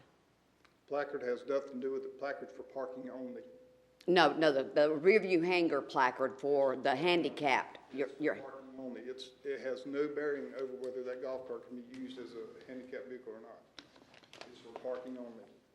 So historically, I know the regulations stated that mobility assistance devices, which the state DOT allowed, went under pedestrian rules, and now they still go under pedestrian rules, but they're not allowed on the sidewalks. Correct. So, Jim, they could, if they still have a mobility assistance device, they can drive it, supposed to drive it opposing traffic. They can drive it on the right-of-way, out of the street. But they did not end traffic, and we don't recommend that you drive. No, I don't recommend that at all. It's almost impossible to drive them off of the street. So can we ask for clarification of this? Because did they end the use of the mobility assistance devices on the side of the street or just on the sidewalks? No, the state several years ago put out a definition. What happened is when we first started looking at this back in the early 2000s, 2001, 2002, we looked at one law, the motorized wheelchair law. Right. And it says that, anything under 1,000 pounds could be considered a motorized wheelchair. We took that at face value. Last month, we got a call wanting to know if somebody could use a gas-powered golf cart as a motorized wheelchair. We researched it, found out that the definition of a motorized wheelchair had to be able to be used inside and outside of the building, and had to go less than 15 miles an hour. Basically a hover Golf round. carts cannot be used inside town hall, or a doctor's office or a hospital, whatever, and they go more than 15 miles an hour. That's why we're saying they're no longer motorized wheelchairs. Now, on the flip side, golf carts as a mobility device can be used in parks. They can be used on the beach within certain areas, such as what the town permits. We cannot put them on the road unless they're regulated, just like every other golf cart is. But they have to get them there. Exactly. They either have to trailer them or they have to tag them. That's where the issue come in. And in fairness to everybody else, the people that have golf carts that are tagged, Let's just do that. is it fair to them that some people get to ride them on the road tagged and some people don't? Mayor, might I make a suggestion? Let's leave this to Brian and let him come back with a. Yeah, let's do this as September meeting and start educating those that you see, but let's clarify this. Because all these years we've been saying you could drive that untitled golf cart under pedestrian rules as a mobility assistance device, and we've been wrong all those years. It's in the pamphlet. It's a misinterpretation of one law versus another law. And the way we feel now is if you keep doing that, the minute somebody gets hurt, the town's liable for it. Are we going to pick up enforcement on those that drive their untitled golf carts on our streets and they're not using them as mobility devices? If they're titled, they can be on the street. No, If I'm they're saying a untitled. golf cart, people think that they see so many driving around, and it's not handicapped, and it's not titled, and I see lots of them driving on our streets. Wrote a citation yesterday for Okay. a 70-some-odd-year-old woman that was driving one untitled. Okay. So yes, we are enforcing that, but like I say, we're not telling people they cannot drive a golf cart for mobility. We're just telling them that the rules are changing where they can still drive them, but they have to follow different rules. So They can't drive them on the streets, and they can't drive them on the sidewalks. cannot drive them on sidewalks. Now, if the town so chooses to change the ordinance and allow them on sidewalk, that's fine, but it's a slippery slope, you know. Can I ask a question real quick? That may be true, but what does the state, a lot of this is a state right of way. Is there any, this is something I guess Brian can research, but. Yeah, when we spoke with the Attorney General's office, they said that yes, we could regulate, stating that golf carts are not allowed on the sidewalk. U.S. Department of Justice confirmed that too. Attorneys for the Americans with Disability Act confirmed it. So that's why we're doing it. It's a safety issue more than anything else. But if we wanted to, council wanted to enact an ordinance approving the use of mobility assistance devices on the sidewalk, Yes. would we be able to do that where our sidewalk is in the North Carolina state right of way? I believe so, but I'd like to. Can you research that question, please? Okay. Thank you, Greg. All right. All right. Okay, Just moving got more on. confusing. We're going to have an Eastern Channel scoping meeting on August the 27th in Wilmington. I had talked with Johnny Martin today, our consultant. He suggested rather than everybody going up there, this is just a preliminary meeting with these regulatory agencies. If we have maybe one or two people from the board, attend. Ms. Painter's been involved with this from the very beginning. I probably think she'd be sort of natural for that. If the mayor would like to go, or maybe appoint someone else, and that may be a better way to do it. So if y'all would like to kind of discuss that for a few minutes so we can get a reading on that. They're fine with me. Everybody okay with Carol and I going? Okay. Okay, that's good. Got that, Madam Clerk? Yes, sir. All right. If you see boats in the channel behind Kings Lynn, they're out there currently getting what's known as vibracores. And what that vibracores are doing is they are drilling down about 15 feet into the strata, and they're going to determine exactly what kind of material is in there, so they'll know exactly what they can put on the beach and what's not suitable to put on the beach. Unlike our turtle project, where they didn't do this, I guess, but whatever happened, it turned out bad. So that's what, if you see these boats out there, that's what they're going to be looking at, is determining those. They're going to do about 20 of these, and they're hoping that they're going to get the results back within the next 2 weeks. So that's what's going on with that. Shark fishing on the beach. I'm sorry? Oh, I just made a mouth noise over the emails and phone calls we've had about that. We've had the quite a past few week. phone calls and emails about shark fishing. And to clarify this, the issue of shark fishing and regulation of fishing has been a topic of conversation this week. Shark fishing, as any other type of licensed fishing, is regulated by the North Carolina Division of Marine Fisheries and only by that agency. The town has no jurisdiction or enforcement power below the mean high tide for the fishing of sharks. Currently, under marine fishery rules, sharks must be a catch and release situation unless the shark is taken for consumption, but in which case the carcass must be removed. So if there's any fishing, you have to make sure, and you're fishing for sharks, you have to make sure either the shark goes back in the water or you take it home, but you don't leave it on the beach, which makes sense. One last thing is the issue of pumping of stormwater. We had close to 10 inches of rain this past week, in case everybody noticed. And we had an excessive high amount of water in the streets and right away between Crowell in southeast 79th Street. And we did pump that water, and we pumped it over onto the beach, Jason. Not in the ocean. Not in the ocean. Not in the ocean. And the purpose of that was to make sure that emergency vehicles could get access to those homes in that area, because the depth of the water was so high that we had concerns that they'd be able to do that. We also got permission from the Department of Environment, Minerals, and Land Resources, and received permission from the director there, Mr. Jim Gregson. And the department has a provision for this type of pumping. We used a 4-inch pump that was placed at 79th Street and Kroll Street, and the water was pumped down to a depth of 6 inches. That's it. Anybody have any questions for the manager, please? Okay, Mr. Eads, please. A few things to discuss in closed session, otherwise no report. Thank you. We have nothing under old business. First item under news business is consideration of a resolution of intent to close a portion of East Pelican Drive. Mr. Foster, would you give us a short explanation of this? I think the council understands exactly what you're talking about.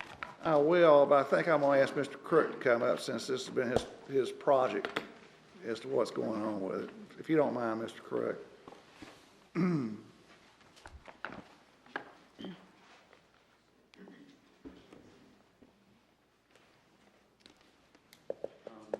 assuming everybody got the color photo in their packet. What we're really closing is a ditch. It happens to be recorded as a right-of-way for a road. It's going to have some benefits for the town. It'll have benefits for a couple of different property owners. Eden's Cove, formerly known as Savannah Crossing, is a upscale or high-end, however you want to put it. And I think they're condos. Mr. Edwards might classify them as townhomes, depending on whatever the building code calls them. When the development was approved, they used the bare minimum. We've talked about parking spaces. You could not get a mid-size SUV around the left side of that building.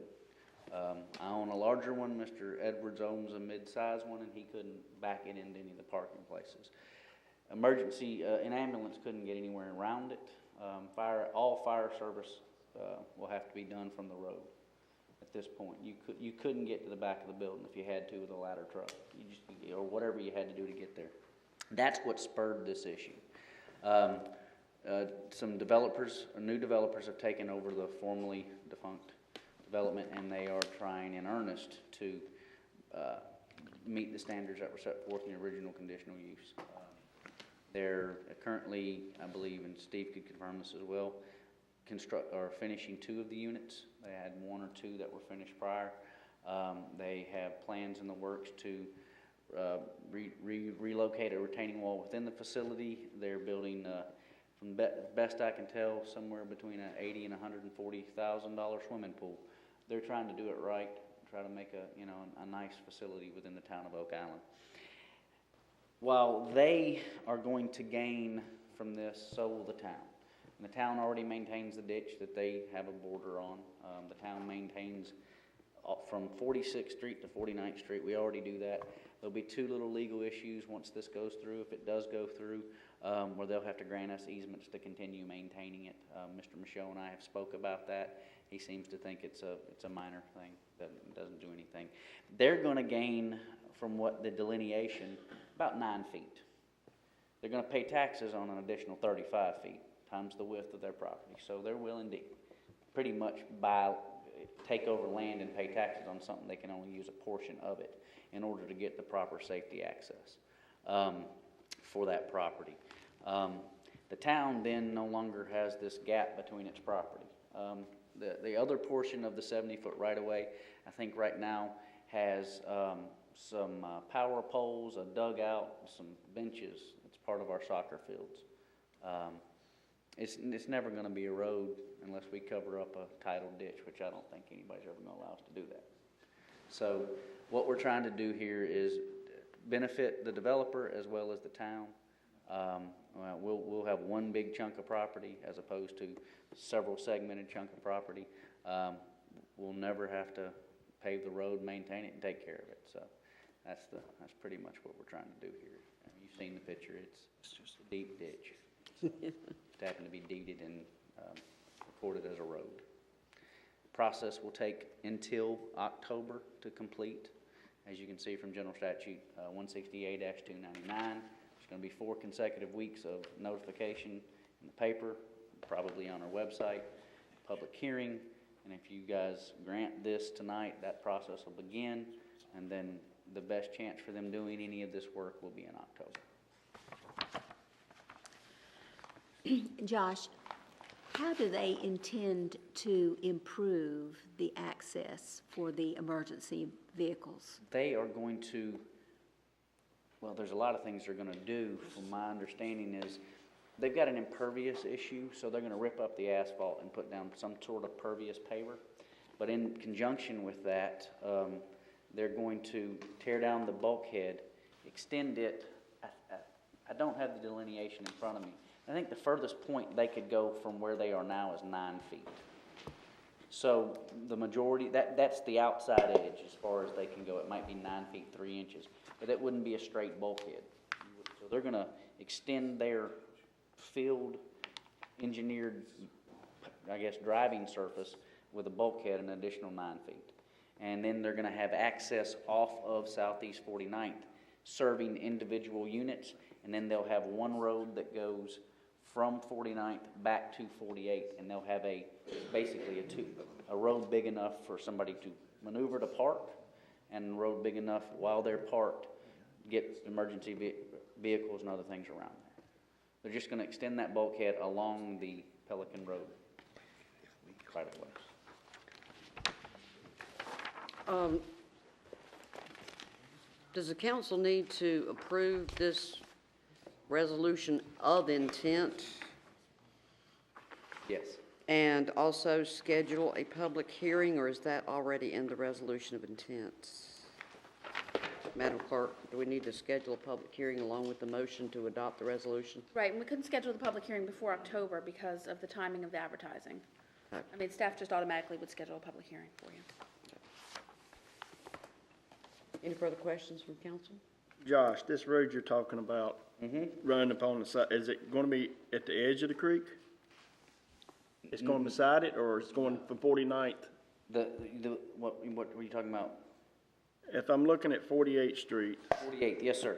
Coming down to where the property line is going to be or move out to, you said there'd be a road going into the back of it? No, okay. As you're looking at the photo, you see the ditch? Yep. There's going to be no bridge crossings, nothing crossing that ditch, nothing whatsoever crossing that ditch. What land management determined was that there was no wetlands along that ditch for the Eden's Cove property for another 9 feet. Okay. So they could extend their bulkhead there.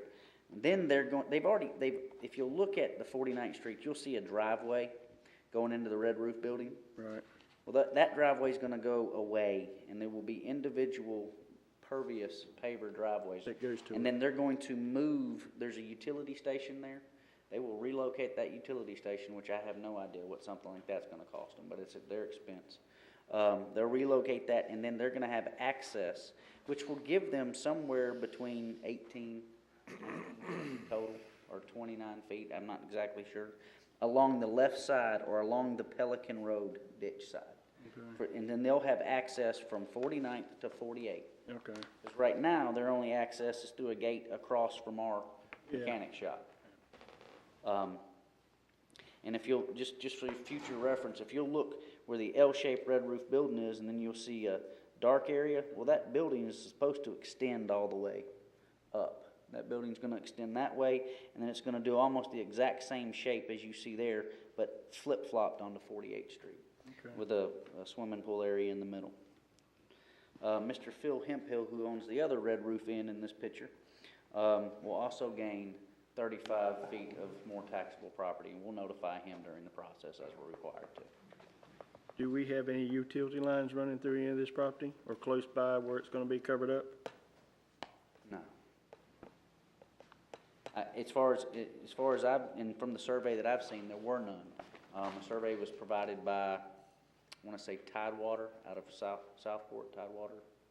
They provided a survey. John Michaud could tell us if we have any utilities along that ditch, or maybe David Kelly could. Yeah, John's guys maintain it, and they weed eat it, they mow it.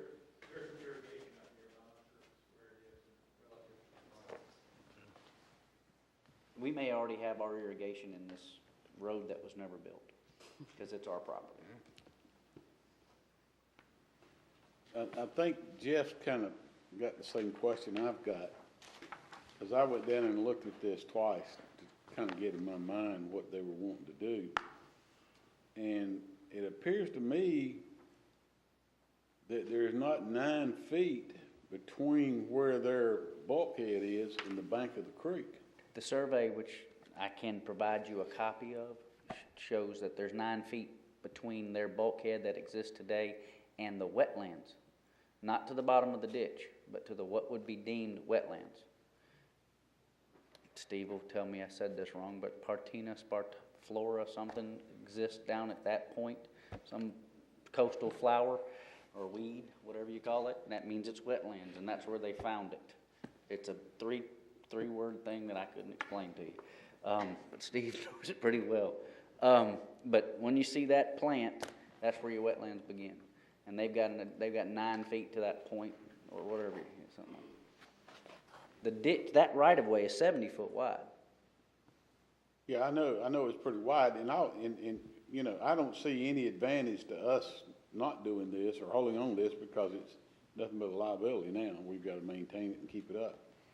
But I can't get in my mind, and you said something a while ago that was going to give you emergency vehicle access. Mm-hmm. You've got 20 feet from the outside edge of that building to their bulkhead now.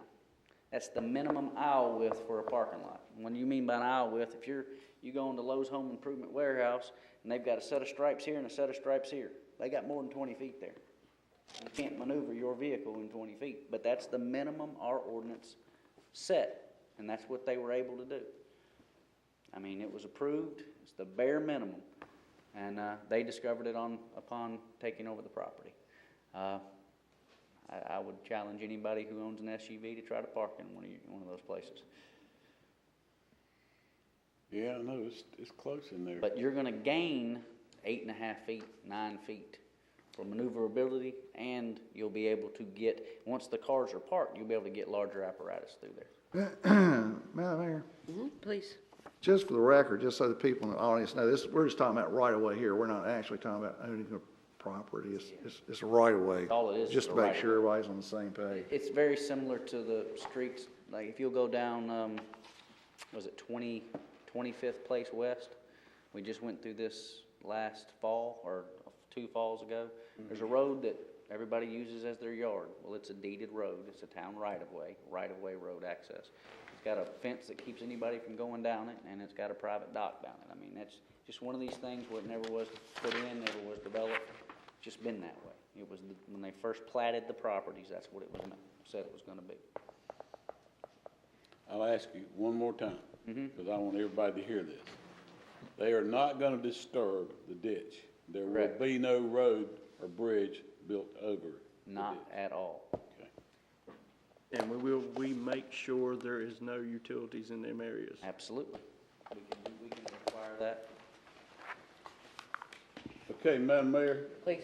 I'd like to make a motion that we adopt the resolution of intent to permanently close East Pelican Drive between Southeast 46th and Southeast 49th Street.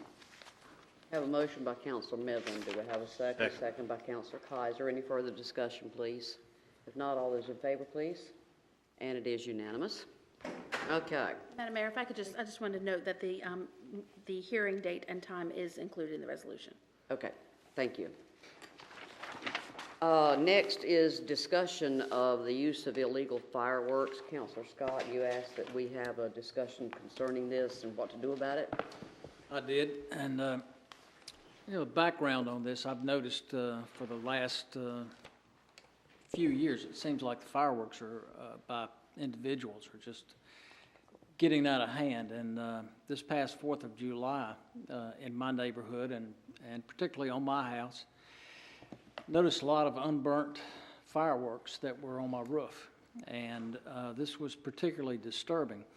Also, I noticed when some of the fireworks were going off, there was unburned gunpowder that were falling through the trees that we could hear. This is pretty disturbing. These fireworks would rival just about what the town did at the fishing pier. I mean, they were absolutely huge, and you know, notwithstanding the noise,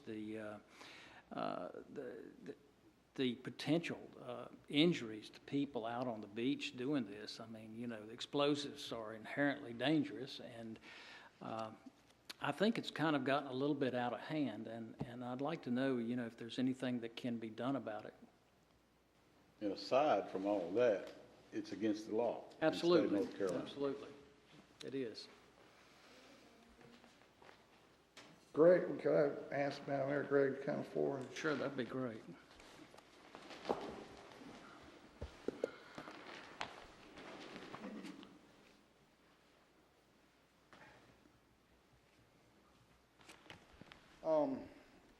Yes, fireworks are against law. For the most part, there are some legal fireworks for the state. But basically for North Carolina, if it leaves the ground or if it explodes, it's illegal. That's a basic definition. We do cite people when we catch them. The problem is we don't catch them a lot. If we go to a scene and there's 10 or 20 people there, we can't cite all 10 or 20.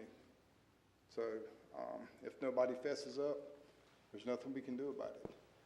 If we get a witness that's willing to go to court and say, yes, that person was shooting off fireworks, we'll cite them, but we can't ever get witnesses.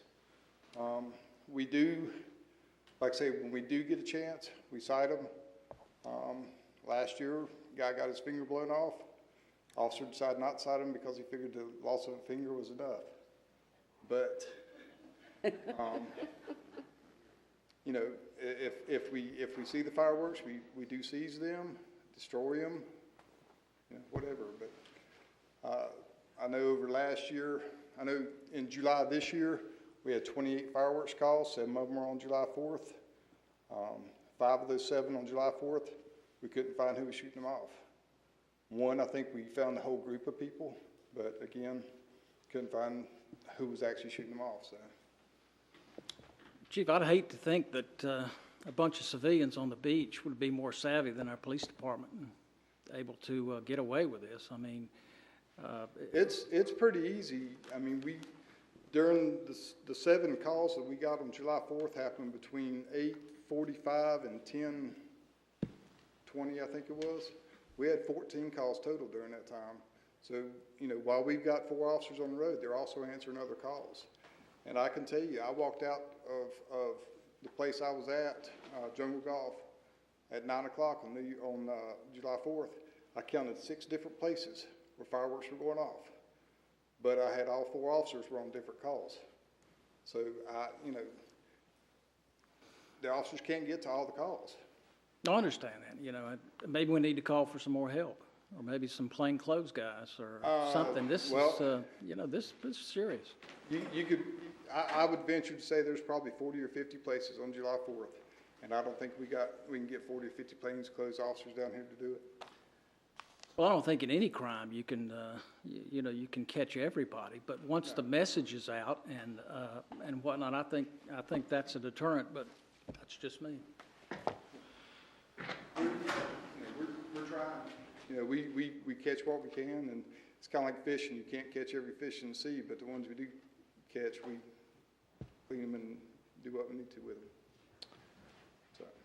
Madam Mayor, I will say this, and I agree with Councilor Scott. These fireworks have gotten industrial grade.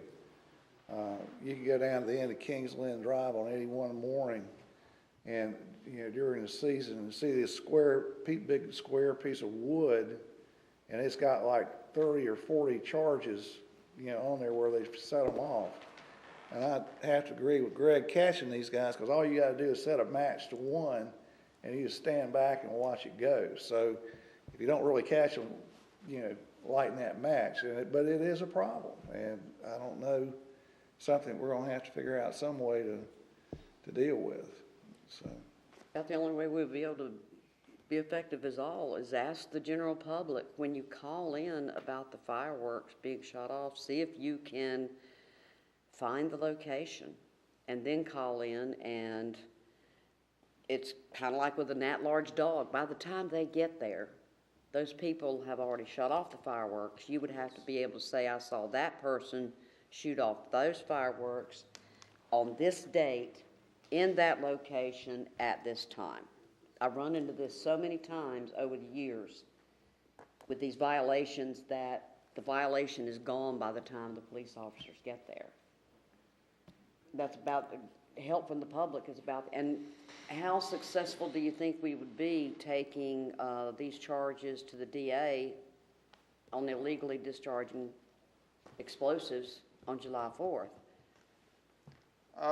Traditionally, just from what I've had personally in the past, they've always worked well with the police department. Okay, good.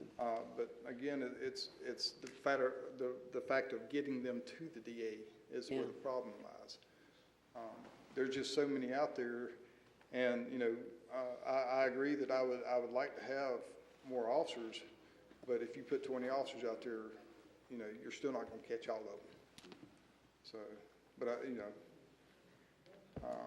maybe I Bob will say that we do have full force on July 4th. We don't let anybody off. We do bring in extra people to work. We just don't have the number for that 1 or 2 hour period or whatever.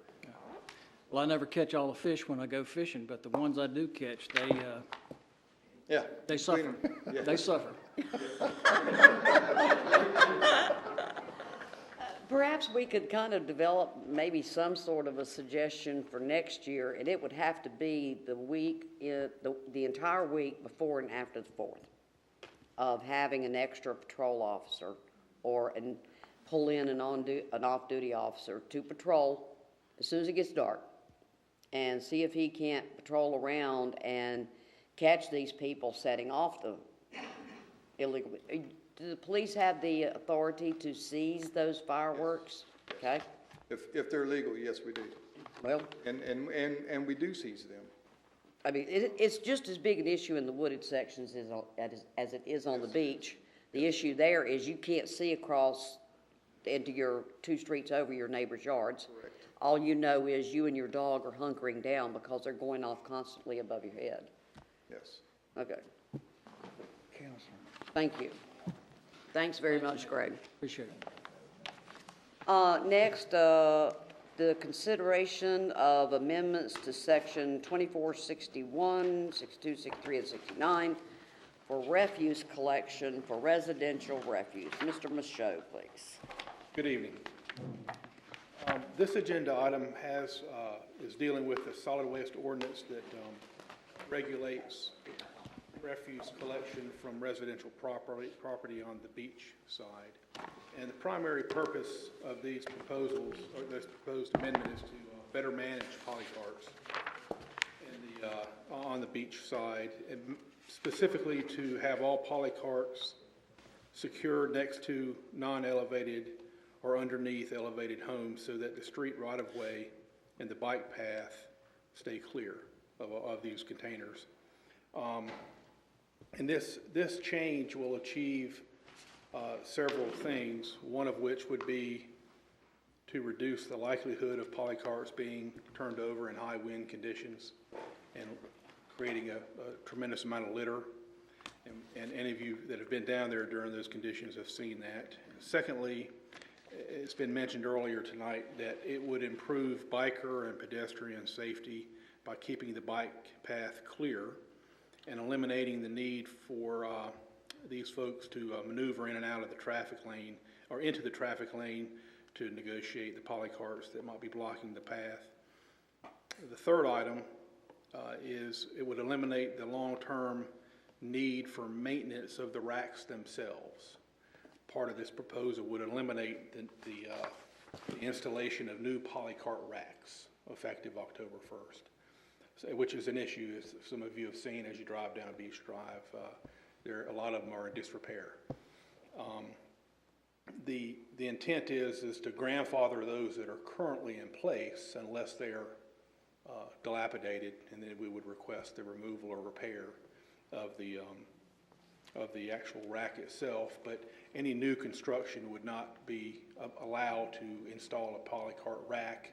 The polycarts would need to be moved back to the house and secured properly. And then the fourth item would be aesthetics, which is important as well. The look of the actual beach and the drive. So the ordinance requires that all carts be placed in the right-of-way no earlier than 2 p.m. the day prior to collection, and at least by 6 a.m. on the scheduled day of collection, and pulled back to the house or returned to the cart rack by 7 p.m. on the day of collection. So that's the gist of the changes, along with some minor corrections in the ordinance itself that we found during this review.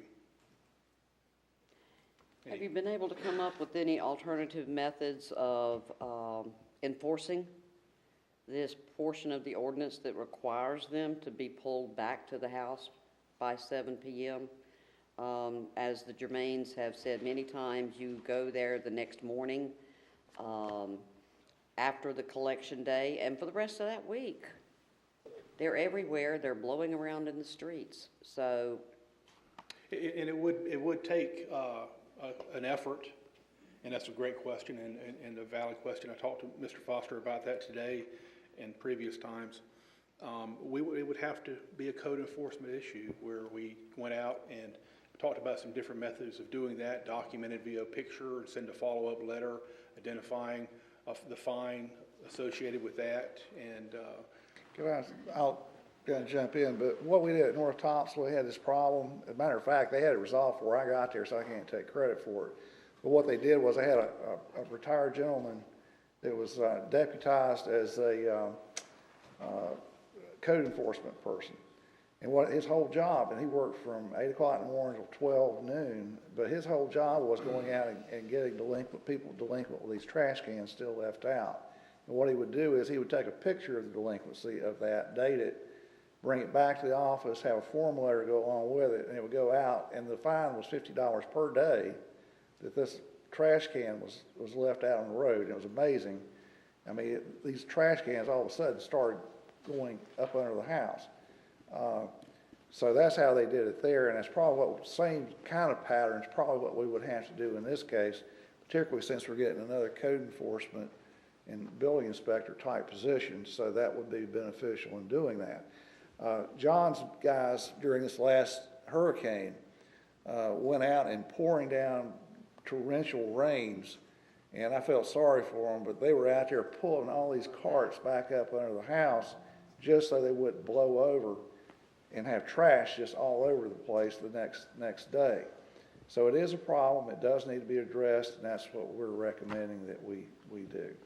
I have a feeling if you get your code enforcement officers, one of them from code enforcement on after 7 p.m. on Wednesdays during the summer and 7 p.m. on Saturdays, you start fining a couple of those homeowners a couple of $50 every week, and the word will get out to the rental agencies, and they'll start doing something to get those carts. It has been better this year than I've ever seen it. To further explain, the other thing is that happened is these rental agencies, they became very active in making sure that these were put back in. And the private homeowners would hire a fellow named Willie Piner, and he would take care of their garbage can to make sure it was pulled out and put back up under the house. So it created a job for a couple of people that were just doing that. So Somebody told me Brian Eads did that part-time. I was just wondering if we could get Mr. Michaud to work with the police department and see if we could use some of these concepts on fireworks. And always keep in mind that we are adding a code enforcement officer. We pay the wages, we pay the benefits, Town of Oak Island does in our taxes. If they write a violation, it goes to the school system. Those $50 fines go directly to the school system. We don't keep any of it. So all of these ordinances that we enforce by issuing fines, we're helping out our schools, doing a good job. They need all the help they can get. Does any council member wish to make a motion, please? Oh, somebody speak up. I make a motion to amend Division 2 Residential Refuse Sections 24-61 through 63 and 24-69 as is presented in our packet. I have a motion. Do I have a second, please? Second. Second by Councilor Kaiser. Any further discussion? All those in favor, please? And 'tis unanimous. Thank you, John, for looking into that so deeply.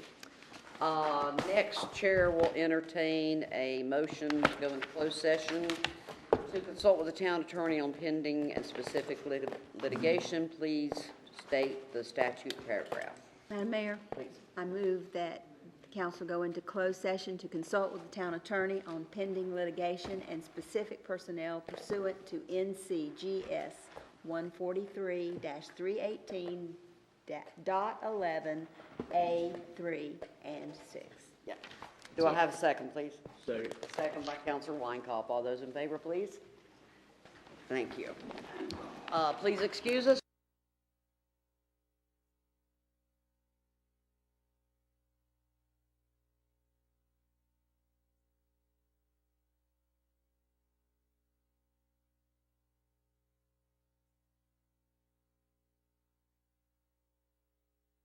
If it hadn't been for Mac Amon, we would have down out there at 9. We will call the meeting back to order. Council took no action during closed session. Ms. Sword and Mr. Eads, I believe we have a wastewater capital project ordinance amendment that needs to be approved by town council. We do, Madam Mayor. Before we get to that, Ms. Stites, just so the minutes reflect it, I don't believe when we went into closed session, we mentioned potential litigation, and I don't believe we named the pending litigation, so we need to go ahead and add potential litigation, and it was the Oak Island v. Amon pending litigation matter that needs to be identified in the minutes. Johnson versus. Right, and Johnson versus Town of Oak Island. And the third one. Ocean Walk. Oh, a suit that was filed and served earlier, well, not this month, I guess at the end of July, Ocean Walk versus Town of Oak Island. Having said that, Madam Mayor, Ms. Schwerd has handed out a capital project ordinance amendment for the final payment of Ralph Hodge Construction, and we would need a motion to approve that ordinance amendment. That is correct. And the project ordinance amendment, this is the cleanup. The town has, council has previously approved the loan from the accommodations or general funds to the wastewater fund. This reflects that $3.5 million that was provided from the accommodations tax and beach tax funds, and it shows the expenditures therein appropriately, and it also has the additional $95,000 for the payment, the final payment needed to Ralph Hodge, in the interest of maintaining a balanced revenue and expenditure budget here. The reuse line project has been reduced, the amount that was included for it. So in the future, an additional project ordinance amendment may be necessary, but it retains it at the same amount that was previously approved. Thank you. Chair will entertain a motion, please. Madam Mayor, Please. I move that we approve the budget ordinance amendment, Project ordinance. amendment, that as presented here. Have a motion. Do I have a second? Second. Second by Councilor Medlin. All those in favor, please. And it is unanimous. Okay, there being nothing else, Chair will entertain a motion to adjourn, please. Mayor Wallace, I make a motion, we adjourn the meeting. Motion by Councilor Kaiser. Do I have a second? It's not too bad, 9:30. Councilor Scott. All those in favor, please. That's not And North it is Thompson Beach unanimous. policy. Thank you.